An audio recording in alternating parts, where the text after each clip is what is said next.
Buenas noches en este miércoles en el que seguimos hablando del macrosondeo del CIS, de las consecuencias que puede traer ese resultado y de lo que algunos analistas están diciendo. Por ejemplo, esta mañana he tenido en la radio al profesor de Ciencias Políticas de la Universidad de La Laguna, José Adrián García Roja, que directamente ha dicho que este resultado se ha pintado de esta manera para darle ánimos a los socialistas en el triunfo final, para que algunos indecisos se decanten porque así podrían pactar por la izquierda con Podemos y por el otro lado con los de Ciudadanos, que por cierto hoy también ha estado aquí en Tenerife en un acto electoral fuera de campaña, porque así está, esta es una plaza a la que ya no vendrán hasta dentro de otros 4 años, Albert Rivera. Por eso, porque eso es lo que somos, un sitio en el que se eligen a 7 diputados, y hay poco que rascar. Por tanto, se viene porque no hay más remedio y se hace lo posible por conseguir consolidar esos votos. Albert Rivera ha hablado en el acto de la Plaza de la Candelaria de lo que ellos harían o harán si ganan, y hay más y de lo mismo, ¿no? Rebajar las cuotas de la Seguridad Social, a los emprendedores, aunque para los trabajadores no hablan de su precariedad ni de las condiciones tampoco sólidas que hoy hay detrás de cada nuevo puesto de trabajo que se pone en circulación. Pero miren, ayer en el macrosondeo del CIS había otros datos que no nos dio tiempo a analizar. Por ejemplo, que el paro, la sanidad y la corrupción son, por este orden, los asuntos que más preocupan a los canarios. Problemas muy parecidos a los que padecen los demás españoles, salvo que en el caso del conjunto del país la sanidad baja hasta el 5º lugar en las inquietudes de los ciudadanos. Y es que aquí estamos a lo que estamos. Se lo preguntábamos ayer al presidente del Cabildo, los cambios que se han producido en esta sociedad a lo largo de esta legislatura, ¿cuáles son? ¿Dónde estamos? Fíjense que comenzamos en el 2015 con la adjudicación a la empresa SACIR de las obras del Hospital del Sur. Al poco tiempo la obra se paró porque la empresa quería cobrar más por sus trabajos. Estuvo más de 6 meses parada y ahora se trata de recuperar tiempo perdido. Pero siguen en obras. Algunas máquinas se han puesto hace poco y aún no hay personal para ese instrumental que tiene que ser homologado. Eso en el sur. En el norte se sigue trabajando en una serie de equipamientos que aún no están a tope y que se han detraído de centros sanitarios de la zona. Por tanto, seguimos casi en las mismas después de 4 años de proyectos, explicaciones, excusas y justificaciones. Pero hay más cosas en el último barómetro del CIS sobre las preocupaciones de los canarios. Los temas que siguen en esa clasificación son las pensiones y la violencia contra la mujer, que ocupan un lugar importante para la media española. Es decir, para los canarios, los 5 problemas principales en España son los mismos que para el conjunto de los ciudadanos, aunque en distinto orden. Pero además también nos preocupa la calidad del empleo, que ocupa el 9º lugar entre los problemas más importantes de los canarios, mientras que la independencia de Cataluña a nosotros nos importa poco y está en el puesto 12º de esa clasificación. También hay que ver cómo nos comportamos con los temas sociales, que aquí nos preocupan menos que en el conjunto del país, o con la inmigración, que se encuentra más abajo en el ranking de esas preocupaciones de los canarios. Por eso nosotros los periodistas siempre estamos con las mismas matraquillas, que si las carreteras, que si las listas de espera, que si la contaminación, que si las ayudas para el campo o para algunos colectivos, en fin, que le damos vuelta siempre a lo mismo porque nada avanza, porque siempre estamos en un bucle que pone de moda las mismas cosas de siempre. Cuando el PP gobierna en Madrid nos ningunea, cuando está el PSOE nos maltrata. Ningún diputado del grupo que gobierne y que se encuentre con algunas de estas vivencias sale a la luz a defender las cosas de su tierra. Y todos seguimos viviendo en un mundo de ciclos y repeticiones. No sé cuándo acabará esta situación, pero aburre que nada se despeje y que todo esté siempre pendiente o en el ya veremos. Y que conste que no confío en que ninguno arregle alguno de estos asuntos. Ninguno, para mí ninguno. Buenas noches. Hablando en clave nacional, ha terminado hace un instante el mitin de Albert Rivera en la Plaza de la Candelaria de Santa Cruz de Tenerife. En un instante veremos algunas imágenes y alguna declaración hablando de nuestra juventud, aquella que se tiene que ir, que tiene que emigrar por falta de trabajo aquí dentro. Hay novedades en torno al tranvía. Parece que hay un principio de acuerdo y que probablemente, lo más probable es que el viernes se ratifique por parte del comité de la empresa, se firme la paz laboral, y hoy estará con nosotros el director insular de Fomento, el señor Miguel Becerra.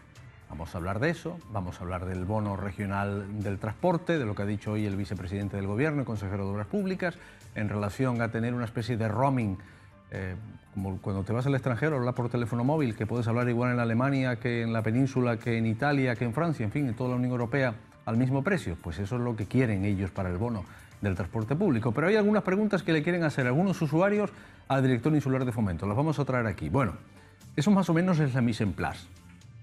También hablaremos del SIS. ¿Y con quién vamos a hablar del SIS? ¿Y con quién vamos a hablar de lo que ha ocurrido hoy en esta primera parte del programa?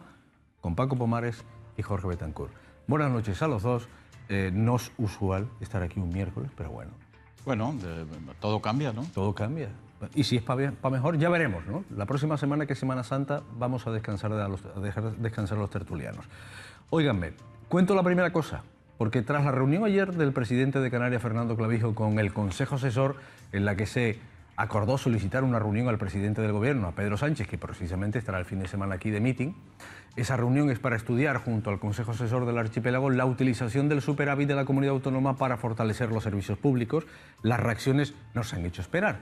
Hoy, la Federación de Empresarios de la Construcción de Santa Cruz, FEPECO, al frente de su presidente, ha pedido a Clavijo contundencia ante la arrogancia que, en su opinión, muestra el gobierno español, según Óscar Izquierdo.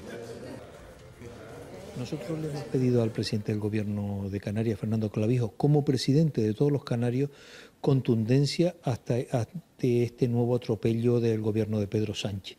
Ni se está pidiendo nada especial, ni se está pidiendo nada extraordinario. Lo que se está pidiendo es lo que nos corresponde y que se nos dé tal como se tiene que dar. Canarias, que sí ha cumplido con el equilibrio presupuestario y que tiene un superávit, ahora con tretas y con un ardid presupuestario técnico, el dinero que estaba previsto para las obras de carretera no se van a poder utilizar en las obras de carretera por ese ardid presupuestario que se ha hecho. No lo podemos permitir. En este momento, el hecho de que las carreteras en Canarias puedan estar en peligro, o sea, las obras de carretera puedan estar en peligro, sin quitar la parte de responsabilidad que tiene la Administración canaria, es culpa del señor Pedro Sánchez, que no viene a Canarias sino de vacaciones y en elecciones. Bueno, Jorge, que yo te dejé antes con la palabra en la boca. ¿Te dije buenas noches o no te dije buenas noches? Sí. Lo más que sí, pero que todo cambia.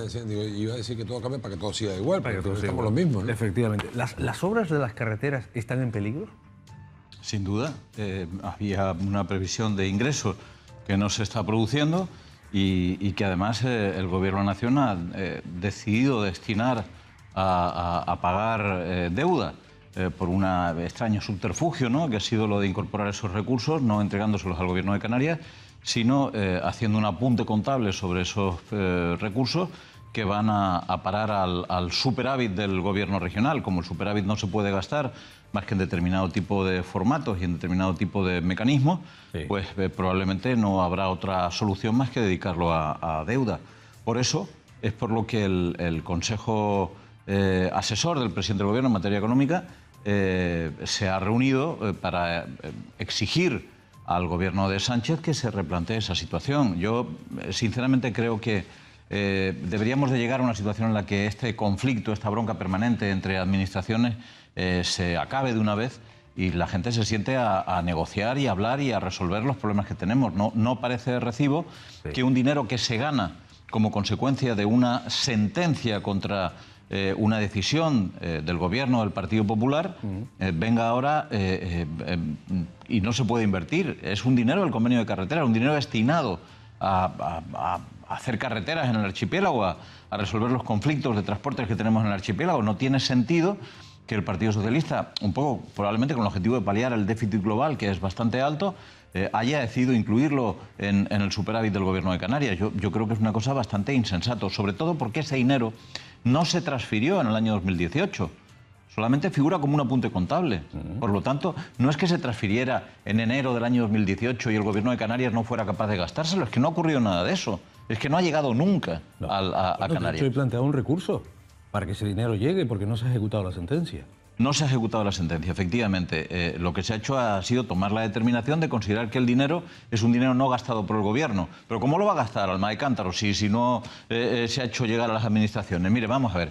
Yo creo que hay que ser razonable en este asunto. Probablemente el Gobierno de Canarias no ha realizado la mejor gestión posible en materia de carreteras.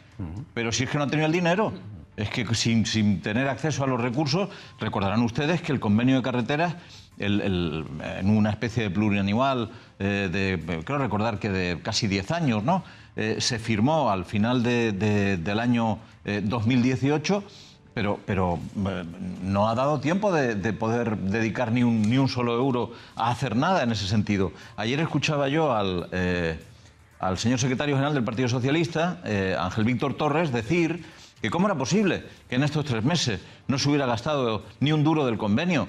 Pero oiga, es que los recursos del convenio no se pueden gastar como si fuera para comprar manises o yo qué sé, o para comprar pipas. Hay que gastarlos con proyectos, con digamos, con licitaciones, con subastas, con ofertas. No es una cosa que se pueda consumir en 3 meses. Lo primero que hay que señalar es que el convenio de carreteras en Canarias no es una concesión graciosa del gobierno de turno. O sea, Canarias, no, el gobierno de España invierte cada año una cantidad variable. Por ejemplo, el año pasado se aprobó por el gobierno un plan extraordinario de inversión en carreteras, el PIC, se llamaba, con 5.000 millones para impulsar determinadas autovías y autopistas en Península, que se sumaba a los 2.000 millones que se presupuestaron también para este año, ¿no?, en inversiones directas. A esas infraestructuras hay que sumarle las redes de comunicación, las grandes radiales de la península y las redes de tren de cercanías, de tren convencional y de alta velocidad, que tenemos la segunda red del mundo después de China, ¿no? Se han invertido casi 50.000 millones de euros. Bien, las carreteras en Península son inversiones del Estado, aquellas que son de interés de Estado, es decir, de interés estatal, porque pasan por más de una comunidad autónoma. Es decir, cuando afectan a 2 o más comunidades autónomas, es el Estado en el que invierte. Eso en Canarias no se puede dar, porque somos una comunidad autónoma, un archipiélago en mitad del Atlántico, y obviamente no colindamos con ninguna comunidad autónoma, excepto con nosotros mismos, que a veces parecemos 2. Desde tiempo inmemorial, Canarias negoció con el Estado que la parte que le correspondería proporcionalmente por población del dinero que se invierte en carreteras de interés de Estado en Península, pues se diera a Canarias para que Canarias ejecutara carreteras, que por otra parte es la única manera que tenemos aquí para el transporte de mercancías y de viajeros en las islas, ¿no? Sin embargo, a pesar de que es un derecho basado en la costumbre, en la lógica y en los acuerdos de los gobiernos con Canarias, ya desde la época del PP, con la excusa de la crisis económica, se metió un recorte de 900 millones al convenio de carreteras. Las obras se retrasaron porque el dinero tardaba en llegar. Se ha llegado a una técnica presupuestaria realmente perversa, que es aprobar los presupuestos sobre el mes de octubre o noviembre del año, y cuando se transfieren las cantidades, algunas partidas a las comunidades autónomas, es que realmente ya no tienen tiempo material para ejecutarlo, salvo que piden una prórroga de los dineros para el año siguiente. Bueno, o sea, desde la época del Partido Popular ya se empezó a recortar el convenio de carreteras, llegó el gobierno del señor Sánchez, y desde que entró en crisis con el gobierno de relaciones políticas, ¿no?, entre el Partido Socialista y Coalición Canaria, eso se ha trasvasado al ámbito institucional. Ya no es un enfrentamiento entre el líder del PSOE y la Coalición Canaria, que no le votó, sí le votó, no le apoyó, sí le apoyó. Ya lo han llevado a las instituciones y están haciendo jueguitos de salón, y me refiero a Madrid, claramente, con las 2.200.000 personas que vivimos en Canarias. O sea, es que esto es nauseabundo. Es decir, a mí me parece que no se pueden llevar los enfrentamientos políticos a darle una patada en el culo a tu opositor en el trasero de todos los ciudadanos, ¿no? Eso es indignante. En diciembre del año pasado, no sé qué día, creo que fue el 20 o por ahí, se firmó un convenio de carreteras por importe de 1.800 millones de euros, ¿no? Eran 1.200 más 600, ¿no?, que se añadían de lo que había que pagar a Canarias por el convenio de carreteras, ¿no?, anterior, lo que nos debían. Ahora parece que esos 600 millones se han colocado en el presupuesto, cosa que me asombra. Es decir, ¿para qué lo han puesto en el presupuesto del año pasado? Lo han metido. Porque si lo ponen, Canarias tiene un superávit, en vez de 300 millones, de 900. Y claro, ¿qué se hace con el superávit? El gobierno español lo presenta ante Bruselas y dice, mira, he cumplido, porque está sumando todas las cantidades que va a meter aquí para demostrar que han gastado, que han ahorrado dinero. Mira, pues son 600 millones más que metemos de Canarias, ¿no? Tenemos el superávit vasco, el de los gallegos, el de los tontos de los canarios, lo sumamos todo y con esto maquillamos un poquito las cuentas ante Bruselas. Pero tú con ese superávit te lo tienes que gastar en pagar la deuda pública a los bancos. Es decir, no lo puedes dedicar a otra cosa que a pagar la deuda bancaria. Eso significa que nos están robando delante de nuestras narices 600 millones de euros que tendrían que estar dedicados... Puedes hacer inversiones financieramente sostenibles y alguna otra cuestión, pero en realidad es pasta que va a pagar deuda. O sea, nos pongamos como nos pongamos, ¿no? Pero es que además, a mí lo que me asombra, pese a estar en campaña electoral, es que el resto de los partidos políticos de la oposición, y especialmente el Partido Socialista, que debería hacérselo mirar, no digan, hombre, miren, vamos a protestar ante Madrid, vamos a hacer gestiones, esto no es de recibo, no se puede... No, han cogido el discurso, es que el gobierno no se ha gastado el dinero, el gobierno de Canarias no se ha gastado el dinero. Mira que hay sitios para darle patadas hasta el carnet de identidad al gobierno de Canarias. Pero en este tema concreto, de verdad, es que me parece que estamos llegando a un punto donde cualquier cosa se puede decir con absoluta impunidad, decir no te va a pasar nada, la gente no se entera, los ciudadanos no saben ni de lo que estamos hablando, ¿no? Bueno, que lo sepan, nos van a levantar delante de nuestra narices 600 millones de euros que van a parar al bolsillo de los bancos, porque no lo han mandado en tiempo y forma a los presupuestos de la Comunidad Autónoma para gastar, o no los han traspasado a este año, decalándolos para poderlos ejecutar. Yo no sé si en servicios públicos, como dice esenciales, como dice el gobierno, eso igual es a una cantamañanada, pero desde luego a la finalidad a la que estaban dedicados, que eran las carreteras. No, es que yo creo que las carreteras son un servicio público esencial. Pero si no, que se lo pregunten a la gente. A los de las colas. 2 horas todos los días, esperando, porque hay unos atascos monumentales, porque no hay recursos para sostener las carreteras. Y a mí me da la impresión de que esta historia es una historia que no se sostiene, se presente como se presente. No se puede jugar con el dinero de los demás. Y lo que ha hecho el Gobierno de la Nación es un dinero que tenía que entregarle al Gobierno de Canarias, porque hay una sentencia judicial que obliga a entregar ese dinero que el Partido Popular se negó a dedicar al convenio de carreteras, pues que el nuevo Gobierno, por cierto, un Gobierno del mismo partido que solicitó se llevara al Tribunal Supremo la demanda contra el Partido Popular, contra el gobierno del Partido Popular para recuperar el dinero, pues un gobierno del mismo partido ha vuelto a hacer la misma trastada. Oye, y ya llevamos algún tiempo, es decir, son 8 años en esta situación, en que el dinero de carreteras no llega de ninguna manera. Han aprobado un plurianual en el que hablan de miles de millones, en realidad son 1.200, 1.300 millones, pero ese plurianual hay que decir que son cantidades que llegan todos los años. Me parece que son unos 200 y pico millones al año.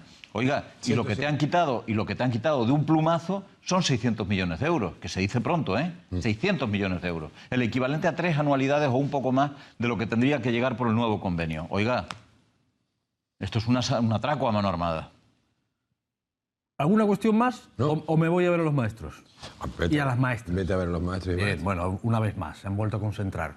Los sindicatos de la enseñanza no universitaria se han vuelto a movilizar, ahí lo ven en la Plaza del Príncipe, además lo han hecho en todas las islas, para reivindicar la vuelta a las 18 horas lectivas semanales para todo el profesorado de secundaria y la reducción a 23 horas semanales en infantil y primaria. Esta tarde a las 6:30 se concentraban en la Plaza del Príncipe, en la capital, como han visto ustedes, en Santa Cruz, y han anunciado que si no se soluciona la situación llevarán a cabo una huelga general ante las elecciones autonómicas. Final, de todas maneras, estando en los tiempos que estamos, si no vemos respuesta por parte del gobierno, pues tendremos que ir, evidentemente, estamos abocados a ir a una huelga general de la enseñanza en Canarias. Por tanto, esperemos que efectivamente sean oídos nuestras peticiones y que tengamos en breve respuesta por parte del gobierno autonómico y del gobierno central, que parece ser que unos y otros pues estamos tirándonos la pelota al tejado del siguiente, a ver si eso es capaz de producirse. Entendemos que el profesorado de Canarias, además, con esta medida que está estipulada, que más o menos salen unos 60 millones al año, esa reducción que se hizo en su momento, pues con todos los cursos que han pasado, que ya van 7, pues han aportado ya una ayuda importante al gobierno de Canarias a la hora de bajar de alguna manera o atender esas necesidades de la crisis económica que teníamos.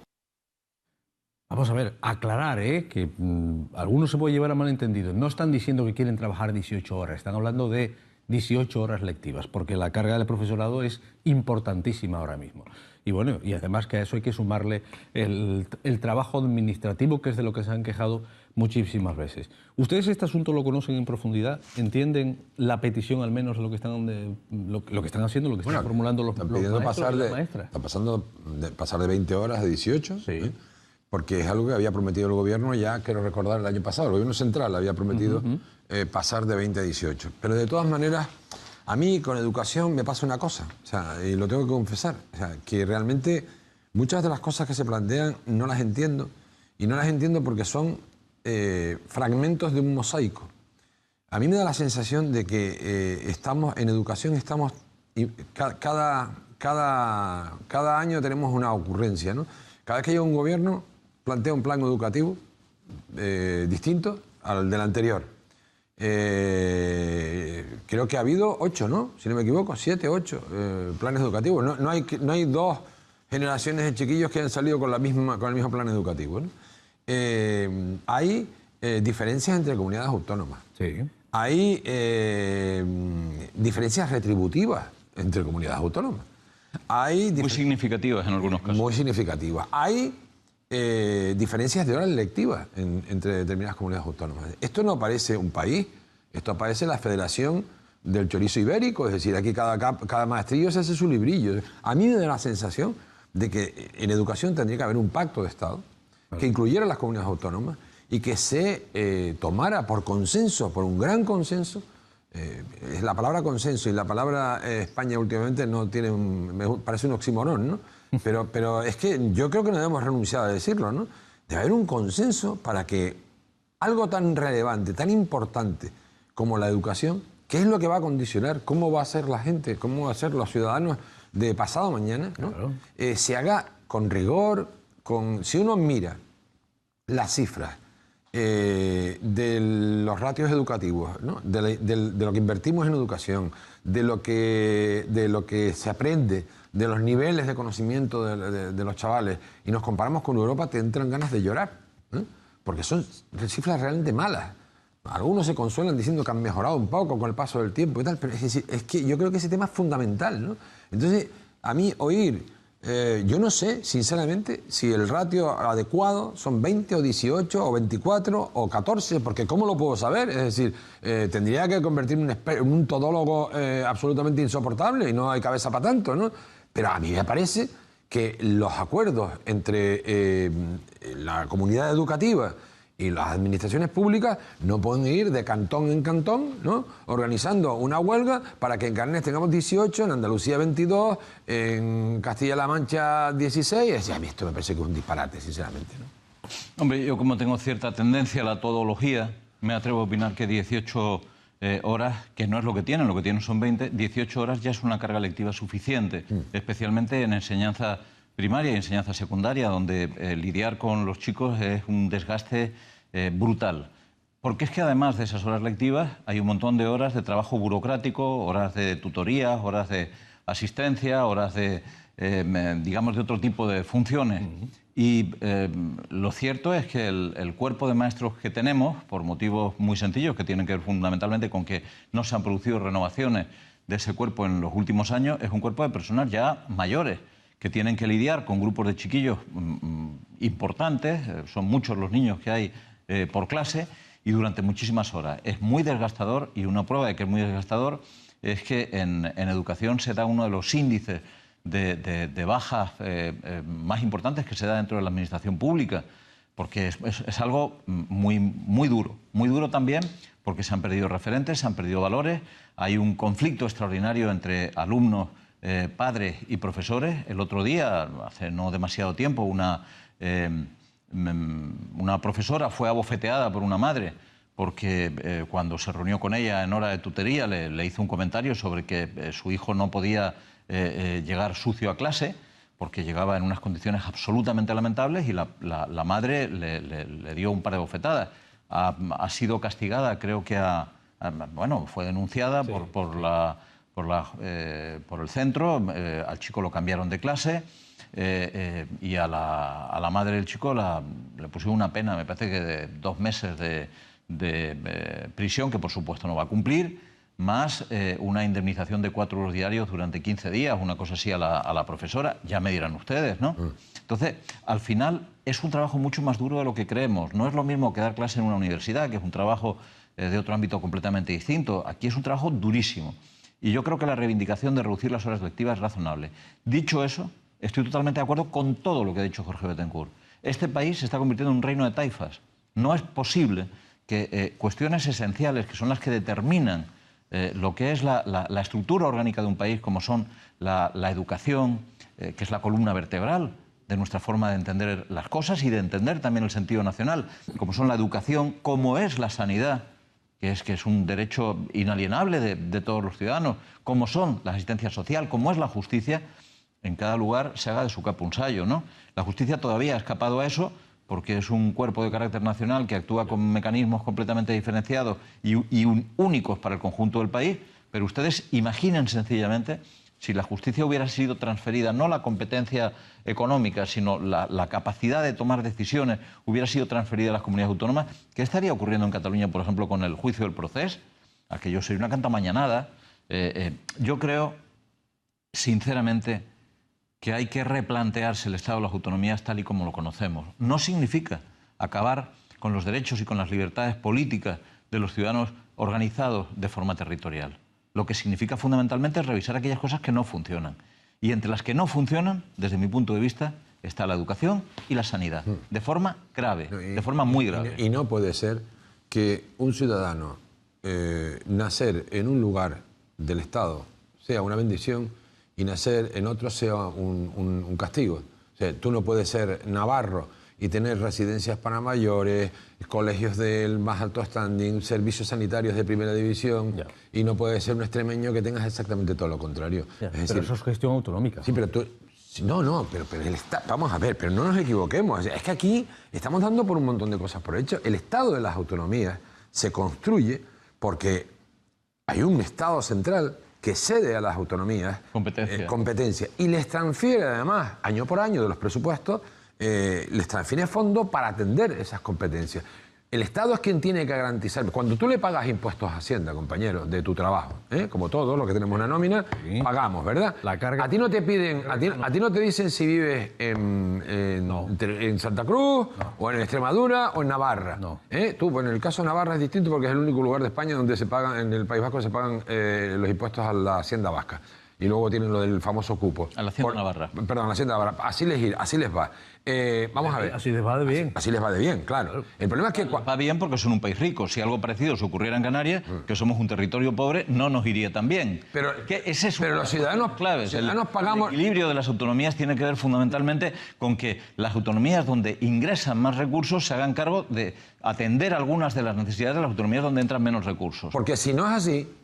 El sistema de la Hacienda española, el sistema fiscal español, se basa en un principio muy elemental, la redistribución de la riqueza. Es decir, los que ganan más... El español y el de todos los países. Los que ganan más, sí, de todos los países democracias desarrolladas.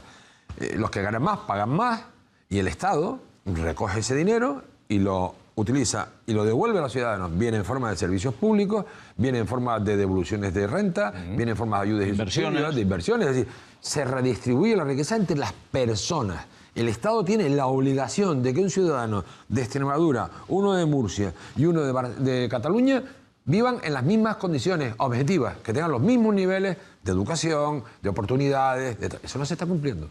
Eso no se está cumpliendo. Y eso es un fracaso enorme del Estado. Pero además hay otro tema, es decir, el Estado tiene la obligación de que esas competencias transferidas estén dotadas adecuadamente. En Canarias, entre otras muchas comunidades, en eso no somos especiales, estamos infradotados desde el momento mismo en que recibimos las transferencias. La población ha crecido, casi se ha duplicado en Canarias, y cuando nos hicieron las transferencias eran lo que era. O sea, teníamos 1.500.000 habitantes por ahí. Es decir, no hemos adecuado lo que recibimos a los servicios que se prestan. Entonces, claro, si a ti te cobran lo mismo en impuestos, vivas donde vivas, impuesto directo de tu trabajo. Sí. Da igual donde vivas, te cobran lo mismo en la renta, ¿no? Yo lo he entendido. Bien, pues te tienen que devolver lo mismo, entre comillas, y no es así. Ya. Ahora preguntaré sobre el CIS, porque hay una declaración de Carlos Alonso que tiene que ver con el asunto.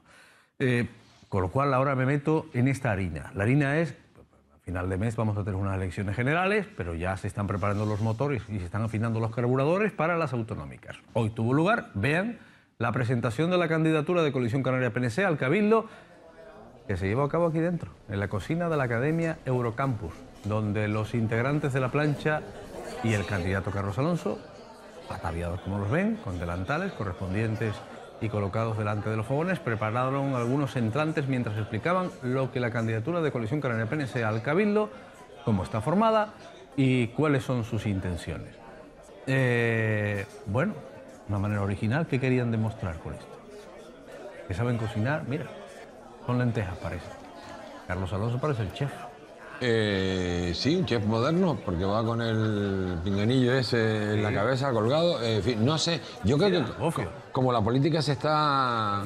Escaldón, sí, como la política se está convirtiendo en un potaje, igual están ensayando desde ahora, ¿no? Yo creo que básicamente es puro espectáculo, es decir, sí, claro. Si a mí me llegan a haber dicho, yo soy muy mayor, ¿no? Soy una especie de dinosaurio de la prehistoria, si a mí me llegan a haber dicho hace 30 años que íbamos a ver la presentación de una campaña electoral con un montón de señores y señoras metidos en una cocina preparando platos, pues me habría quedado un poco sorprendido, sinceramente. Bueno, son las nuevas formas de hacer llegar el interés por la política a todos los rincones, pero personalmente me alegro de no pertenecer ya a una época en la que ocurren este tipo de cosas. A ver, Tenerife gana, eslogan. Y ahora todo va con la almohadilla, con el hashtag, ¿no? Tenerife gana. Bien, Carlos Alonso habla. Hemos querido que la lista también, la candidatura refleje esa diversidad. Hay gente del norte, del sur, del área metropolitana, desde luego, casi de manera equilibrada, ¿no? A tercios, para reflejar esa búsqueda del equilibrio dentro de la isla, ¿no? Es una candidatura bastante femenina, porque casi el 60% de los miembros de la candidatura son mujeres. También es una lista que combina experiencia con juventud, con personas que han tenido una experiencia en el Cabildo y fuera del Cabildo, con aquellos otros que pues, se inician en la política. Bueno, también he hablado, hay una declaración que tenemos sobre los pactos o los futuros pactos. Yo creo que nadie va a decir que no a la moderación, yo creo que nadie va a decir que no a estar defendiendo la isla de Tenerife por encima de todo y buscar acuerdos, ¿no? El mandato que acaba de terminar lo empezamos con el Pacto por Tenerife, donde intentamos sumar a todas las fuerzas políticas, ¿no? Y mi primera posición o propuesta como presidente del Cabildo, cuando ganemos las elecciones, va a ser otra vez reeditar el Pacto por Tenerife para incorporar a todas aquellas fuerzas que quieran trabajar por la isla. Bueno, pues Alonso, si alguien tiene alguna opinión sobre esta última declaración, puede hablar antes de que yo le pase. Sí, te iba a decir que yo pertenezco a ese sueño de Monterroso del que hablaba Paco, de los dinosaurios, ¿no? A mí, bueno, este tipo de puestas en escena me parece divertida. La cocina se llama mise en place, cuando preparas las cosas antes de meterlas al caldero. Pues me parece divertida, una manera original de reclamar atención, de llamar atención en una sociedad que se priva por este tipo de montajes espectaculares, ¿no? Y esto es lo que hay, esto es lo que pide la gente, ¿no? Más concretamente, en el tema de los pactos, ya vi que estaban ahí poniendo el gofio en el caldero y revolviéndolo. Es decir, el tema de los pactos yo creo que va a ser extremadamente difícil. ¿Por qué digo esto? Porque este es un país que cuando, ya que Paco hablaba del pasado, y parecemos ancianos hablando del pasado... Batallitas, ¿no? Contando batallitas. Este es un país donde gente de ideologías muy extremas, pero enormemente contrarias, mucho más de lo que puede haber diferencia ahora entre unos y otros, te lo garantizo, que en la transición fueron capaces de llegar a acuerdos en los ayuntamientos, en los cabildos, en las diputaciones, en el gobierno, en el Congreso. Es mentira que se hiciera política guante blanco, había enfrentamientos durísimos en aquella época, pero había capacidad de llegar a acuerdos y sobre todo de cumplirlos, ¿no? A mí me da hoy la sensación de que estamos entrando en unas corporaciones públicas que necesariamente se van a tener que basar en acuerdos, porque va a haber una fragmentación del voto en fin, hay va a haber como mínimo 5 partidos en lisa y como máximo 8 o 9 en algunos sitios, con partidos locales y tal, y sin embargo vivimos el peor momento para que se produzcan entendimientos, ¿no? El presidente del Cabildo de Tenerife tuvo la habilidad, al comienzo de este mandato, de hacer un pacto por Tenerife donde se llegaron a acuerdos sobre 3 o 4 grandes asuntos estratégicos de la isla, ¿no? Y yo creo que eso ha sido bueno para la isla de Tenerife. Y hay que decirlo más que en mérito de Carlos Alonso, hay que decirlo en mérito del Partido Socialista, que cogobernó, pero también de Si Se Puede, también del Partido Popular, que en algún caso ha colaborado. Es decir, ha habido en algunos temas sentido de isla, ¿no? Sentido de Estado, ¿no? Pero yo dudo de que eso se pueda volver a repetir en el futuro. Tú hablabas de los pactos que van a ser necesarios. La encuesta del SIS de ayer ya hablaba de la representación. Y además, la encuesta del SIS saca del panorama nacional, según se lea y según quien la lea, el escaño de Coalición Canaria. Alonso ha afirmado que hay que convencer al 42% de indecisos que vayan a votar el próximo 28 de abril para que Ana Oramas pueda volver a estar en el Congreso. Tenemos una oportunidad importante para no solo repetir nuestros resultados, sino incluso ampliarlos, ¿no? 42% de indecisos son muchas personas que todavía no saben a quién van a votar y a los que tenemos que convencer, repito, no solo para que Ani esté en el Congreso, sino para que tengamos mayor representación, tanto en Tenerife como en Las Palmas. Tengo una declaración más, que viene a justificar un poco el porqué de la cocina y ahora la pondremos. Pero bueno, el SIS no solamente, este SIS no solamente habla de los datos electorales, también habla de otras cosas. De la sanidad, de cómo percibimos nosotros los canarios la sanidad, cómo percibimos la seguridad, cómo percibimos un montón de cosas.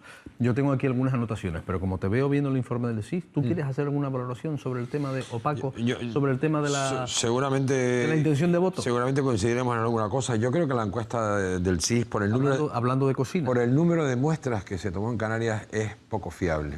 Mientras que yo creo que a nivel nacional sí tiene una tendencia que hay que creerse, porque sí, está claro que el PSOE sube y que Vox emerge como una fuerza importante y que van a ser probablemente los dos partidos que más van a celebrar la noche del 28 de abril si las cosas no cambian. En el caso de Canarias, yo tengo mis dudas de que los resultados sean fiables. Primero porque se nota, yo creo que la encuesta fue cocinada, la encuesta del SIS, pero además también fue cocinada y aderezada. Se le echaron un poquito de orégano y tal. ¿Por qué? ¿Por qué te digo esto? Porque creo, no es que sea adulterado los votos del PSOE haciéndolo crecer en exceso, que probablemente tenga un crecimiento excesivo en este momento, pero básicamente lo que se ha hecho es inflar el buñuelo de Vox. Yeah. ¿Por qué se ha inflado el buñuelo de Vox?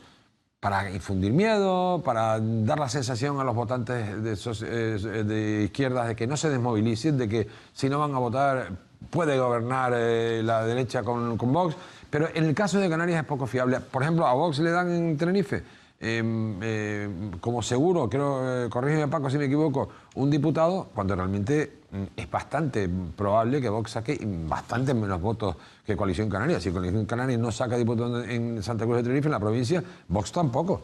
Es decir, es poco creíble ese tema, ¿no? Por eso te digo que yo en la encuesta canaria la pondría en... No, yo en realidad sí me gustaría decir una cosa sobre esto, que es que en los 8 meses que lleva José Félix Tezanos al frente del CIS, se han producido 4 cambios de metodología en la presentación de los sondeos.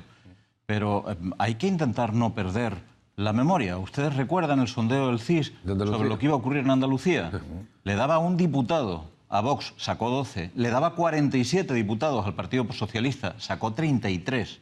Es decir, cuando los sondeos se utilizan con una voluntad fundamentalmente propagandística, que es lo que está ocurriendo en este caso, suceden ridículos espantosos después. El CIS ha sido durante muchísimos años la referencia de todas las empresas de demoscopia de este país, porque su metodología era impecable y porque sus pronósticos eran moderados. Era raro que el CIS se fallara en algún pronóstico, entre otras cosas porque solía hacer pronósticos basados en porcentajes y no pronósticos basados en adjudicación de escaños a todos los niveles, que son pronósticos muy peligrosos, como sabemos. Mi impresión es que en los últimos meses en lo que se ha convertido el CIS es una máquina de propaganda del Partido Socialista. Y digo por qué. En esta última presentación ocurre lo siguiente. El Partido Socialista se convierte en la fuerza política más votada, algo que obviamente va a ser, porque hay un fraccionamiento muy potente en la derecha. El Partido Socialista recupera una parte muy importante del voto de Podemos y, mientras, la derecha se fracciona en 3 bloques. Luego, es evidente que va a ser la fuerza política más votada, aunque no va a tener suficiente para poder gobernar en exclusiva. ¿Qué es lo que hace el CIS? El CIS dice que el Partido Socialista va a poder elegir entre gobernar con Podemos sin necesidad de los independentistas, con lo cual tranquiliza a la izquierda española. que dice, bueno, vamos a apoyar al Partido Socialista para que pueda gobernar con Podemos sin necesidad de contar con los independentistas. Va a poder gobernar con Ciudadanos, con lo cual tranquiliza a los moderados españoles. Y dicen, bueno, vamos a apoyar al Partido Socialista para que pueda gobernar con Ciudadanos. Y además introduce ese elemento al que se ha referido Jorge, que es muy importante, que es hablar de casi 40 diputados de Vox.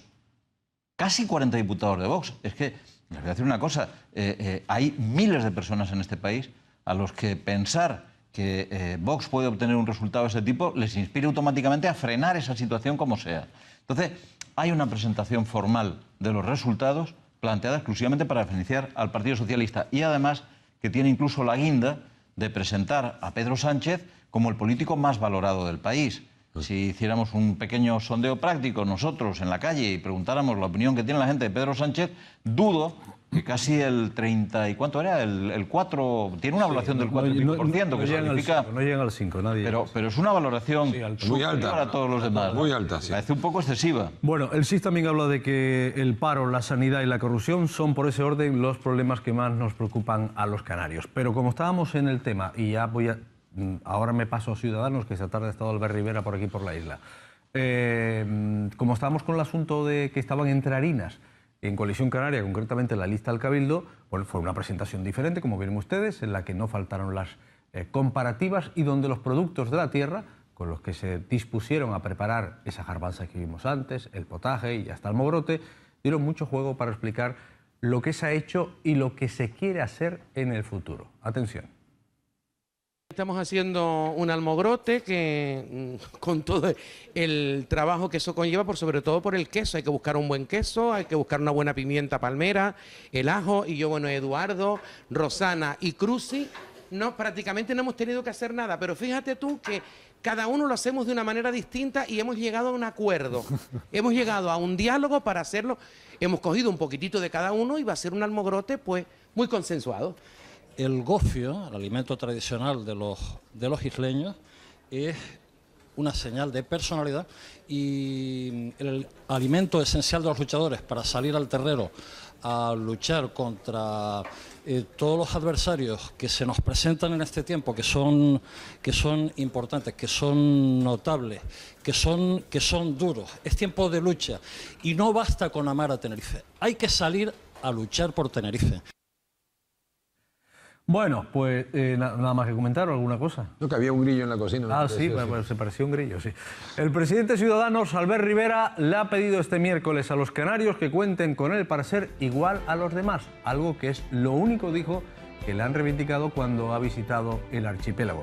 Un poquito antes estuvo con la comunidad venezolana y les ha prometido un estatuto de protección temporal para venezolanos en este país, en España.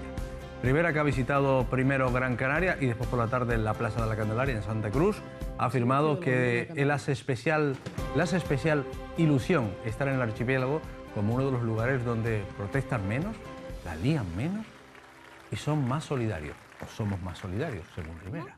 Añadió durante este acto, también un acto con autónomos y emprendedores, este es el mitin de esta tarde, que cuando ha venido a Canarias nadie le ha pedido privilegios, sino igualdad, que se le respete la diversidad, pero que se cuente con ellos, o sea, que se cuente con los canarios. Cito palabras textuales hoy en Gran Canaria por la mañana y después por la tarde, también lo hizo en Gran Canaria por la mañana, pero por la tarde hacía esta alusión a los jóvenes. Yo siempre que vengo a esta tierra me pregunto, a ver, si este es un lugar maravilloso, si es un paraíso europeo, si este es uno de los lugares con más turismo del mundo, si el 35% del PIB de esta tierra es turismo, y lo sabes bien, David, si la gente se mata literalmente por ahorrar y venir aquí a jubilarse, a hacer vacaciones, a venir unos días a un hotel en Canarias, a ver vuestras playas, vuestra historia, si todo eso es así, ¿cómo se explica eso y que los canarios se tengan que marchar? ¿Que no les gusta su tierra? ¿Que no les gusta? Se tienen que ir. Claro que les gusta, pero con un 20% de paro y con un 40% de paro juvenil no se puede comer ni vivir. Así que lo que hay que hacer es poner mecanismos, reformas, como decía Marcos, con gente como él, economistas, ejecutivos de prestigio, profesionales que gestionen bien la economía, como una empresa. Claro que sí, yo sé que hay partidos que les da alergia a esto que ha dicho Marcos, que hay que gestionar un país como una empresa y que el cliente es el ciudadano. Yo lo pienso exactamente igual. Y añado, mi abuelo que era comerciante siempre me decía, niño, el cliente siempre tiene la razón. Pues sí, los ciudadanos son a los que hay que atender y los que pagan impuestos y no al revés. Y yo veo muchos políticos que se olvidan de quién es el verdadero cliente, como decía Marcos. Y yo creo que un país tiene que ser gestionado igual o mejor que una empresa. ¿Sabéis por qué? Porque en una empresa, cuando van mal las cosas, paga el accionista, que es dinero privado. Pero en un país, cuando van mal las cosas, pagamos todos, aunque no lo hayamos hecho mal, porque es dinero público.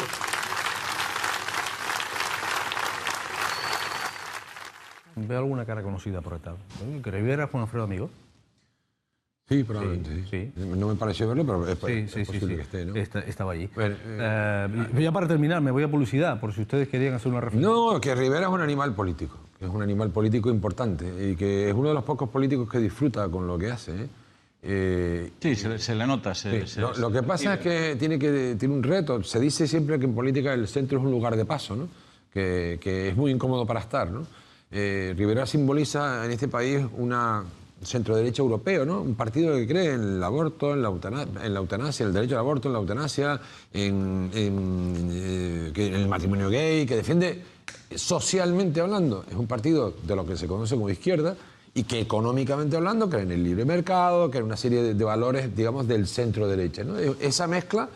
Entonces, le están haciendo un esfuerzo por empujarlo, y ellos también han hecho un esfuerzo por correrse un poco a la derecha para intentar evitar la sangría de votos. Yo creo que el Ciudadanos es un partido con futuro si es capaz de mantenerse inquebrantablemente en el centro político de este país, porque yo creo que hay un espacio para el centro político, ¿no? Porque los extremos al final empiezan a ser cansinos.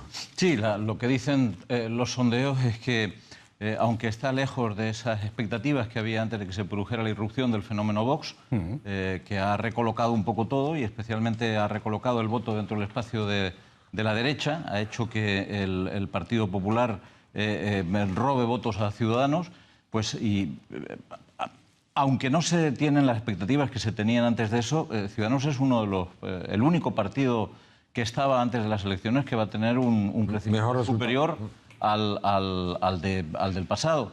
Porque el crecimiento del Partido Socialista, que también se va a producir, es una recuperación de los votos que había perdido.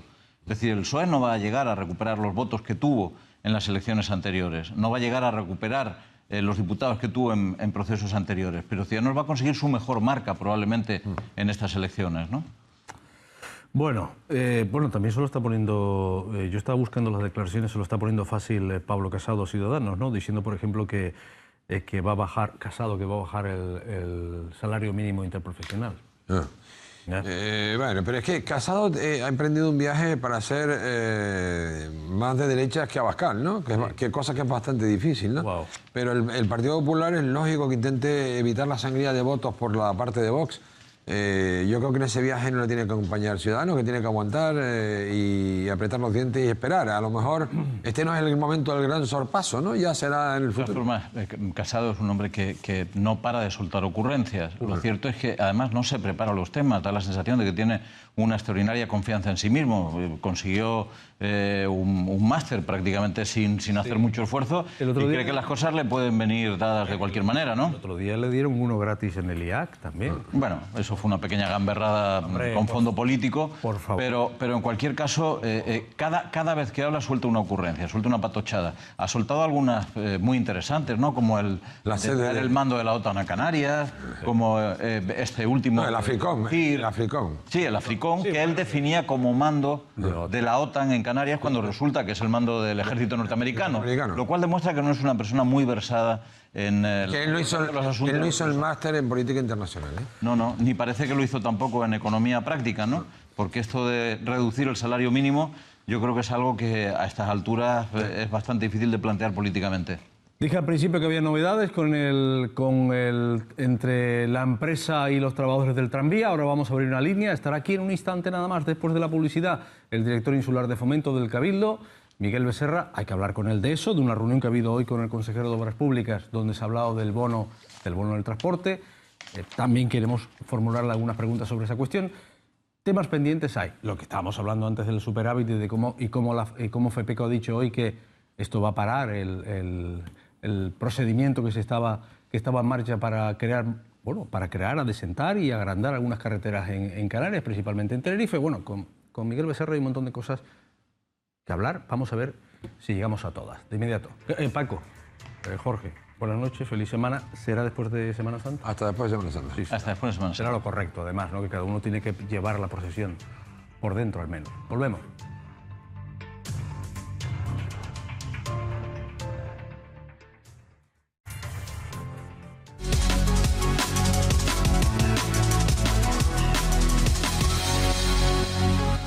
Bueno, ya tenemos en el plató al director insular de Fomento, pero antes, principio de acuerdo entre los sindicatos y la dirección del tranvía. Sí, este acuerdo tendrá que ratificarse este viernes. Los paros parciales en el tranvía de Tenerife se iniciaron en el mes de octubre pasado, si bien es verdad que se estableció siempre el 75% de los servicios mínimos. ¿A usted le afectó? ¿Usted notó el paro? Algunos sí, algunos menos. Otros, los que lo frecuentan menos, supongo que a esos igual ni se enteraron. Pero bueno, esta es la noticia porque la hemos tratado aquí en varias ocasiones. Francisco Padrón, delegado de UGT del Comité de Empresa, en el Comité de Empresa de Metropolitano, del tranvía. Buenas noches, Francisco. Hola, buenas noches, Enrique. Hemos hablado ya en este periodo, que se extiende desde octubre, en varias ocasiones. ¿Ya hay acuerdo? Preacuerdo, vamos. ¿Preacuerdo que ustedes tendrán que ratificar el viernes? Sí, esta mañana lo cerramos con la persona del Cabildo, delegada por el Cabildo. Y llegamos ya, tenemos un preacuerdo que, como tú bien dices, hemos convocado una asamblea de trabajadores para el viernes para poder ratificar ese preacuerdo y proceder a suspensión temporal de la huelga. Bien, vamos a ver. ¿Y ese preacuerdo cómo quedó las cosas? ¿50-50? ¿Cómo está el tablero? ¿Me puedes adelantar algo? Sí. Hemos cerrado ya todo el tema que tiene que ver con los permisos retribuidos y las licencias, todo lo que son los permisos por matrimonio, por nacimiento de hijos, accidentes, fallecimiento y demás, ya ha quedado ya cerrado. El tema de la reducción de jornada y adaptarnos a la nueva ley con el tema de la adaptación de jornada también de los trabajadores o trabajadoras que así lo soliciten. Ajá. También hemos cerrado ya un acuerdo en cuanto a todos los temas que tienen que ver con la incapacidad temporal, con las bajas. Por fin cerramos también el tema de las vacaciones. Aquí la parte más importante que cuando estuvimos ahí que comentábamos, ya queda claro que nos podemos ir un mes de vacaciones continuado sin necesidad de venir a trabajar el fin de semana que descansamos. Sin llevar el busca. Sin llevar el busca, exacto. También hemos llegado a un acuerdo. Aquí ha habido que ceder de ambas partes en cuanto al tema que tiene que ver con las jornadas, horarios y turnos. Ajá. También el tema que teníamos pendiente de las guardias que se realizaban en la empresa, hemos llegado a un acuerdo para regularlas y que sean regularlas y que puedan llegar a ser incluso equitativas y abonadas de una manera correcta. Hemos llegado a un acuerdo de contratación para que contratar nuevo personal en los distintos departamentos donde hagan falta. También hemos actualizado todas las tablas salariales que las teníamos congeladas desde el 2015 y ya se ha llegado a un acuerdo para actualizarlo según dice la Ley de Presupuestos Generales del Estado, tanto del 2018 como del 2019, así como van a ser abonadas a la plantilla. También hemos llegado a un acuerdo con el tema de los trabajadores nocturnos. Aquí nosotros tenemos gente en nuestra plantilla que su jornada anual, más de un tercio de su jornada de noche. Evidentemente, por la idiosincrasia de nuestro trabajo, pues hay gente que tiene que trabajar de noche para hacer reparaciones, mantenimientos y demás. Y podríamos llegar también a un acuerdo para que esa gente sean considerados trabajadores nocturnos y tengan esa penosidad que al estar mucho tiempo trabajando de noche les sea considerada y les sea también reconocida por la empresa. Y por último, el tema de la estabilidad en el empleo, que también para nosotros era algo fundamental. Bueno. Quedan pendientes cerrar algunos temas directamente que tienen que ver con economía, pero bueno, ahora mismo nosotros no es lo principal que nos preocupa, sino cerrar todo lo que teníamos pendiente. Muy bien, Francisco Padrón, sigo aquí con el director insular de Fomento, al que también le voy a pedir su valoración. Gracias y buenas noches. A ustedes por atendernos. He perdido los puntos, he perdido el número de puntos que han tenido ustedes que negociar, me parece increíble. Gracias, buenas noches. Don Miguel Becerra, muy buenas noches.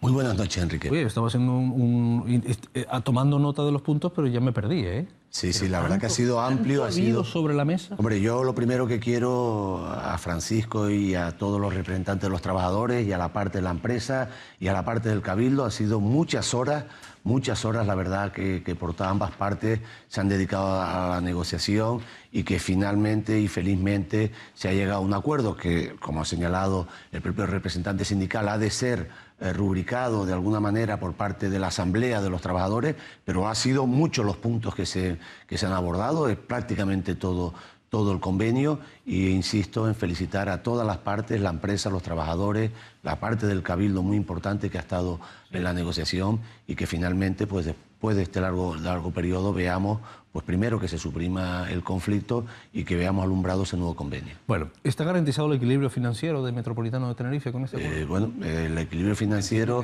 está garantizado, evidentemente, porque el Cabildo está detrás. Hubo un problema que siempre todas las empresas es muy importante, que al menos un 50% de sus gastos sean aportados, estén financiados por la recaudación. Eso es muy importante para garantizar la sostenibilidad de la empresa. En este caso, pues está garantizado en la medida que siga funcionando y que depende de los clientes se sigan subiendo al tranvía. Muy importante, en último término, que sea un servicio apetecible, que sea un servicio usado por los clientes. Bueno, usted hoy tuvo reunión con el vicepresidente del Gobierno, que es el consejero de Obras Públicas y de Transportes, ¿no? Con don Pablo Rodríguez. Y han hablado ustedes, yo he escuchado incluso, o he leído alguna declaración de don Pablo Rodríguez hablando de una especie de bono roaming, ¿no? Lo mismo que nos pasa con el teléfono. Si te vas a Alemania, a Francia, en fin, a cualquier país europeo, sí, estás pagando lo mismo que pagas en España por hablar cada minuto. Pero ahora mismo hay un bono regional. Lo que pasa es que hay una diferencia de precios. Sí, yo estaba viendo los precios, hay ligera diferencia de precios si viajas en Gran Canaria o viajas en Tenerife. Pero bueno, ahora entraremos en eso. Sí.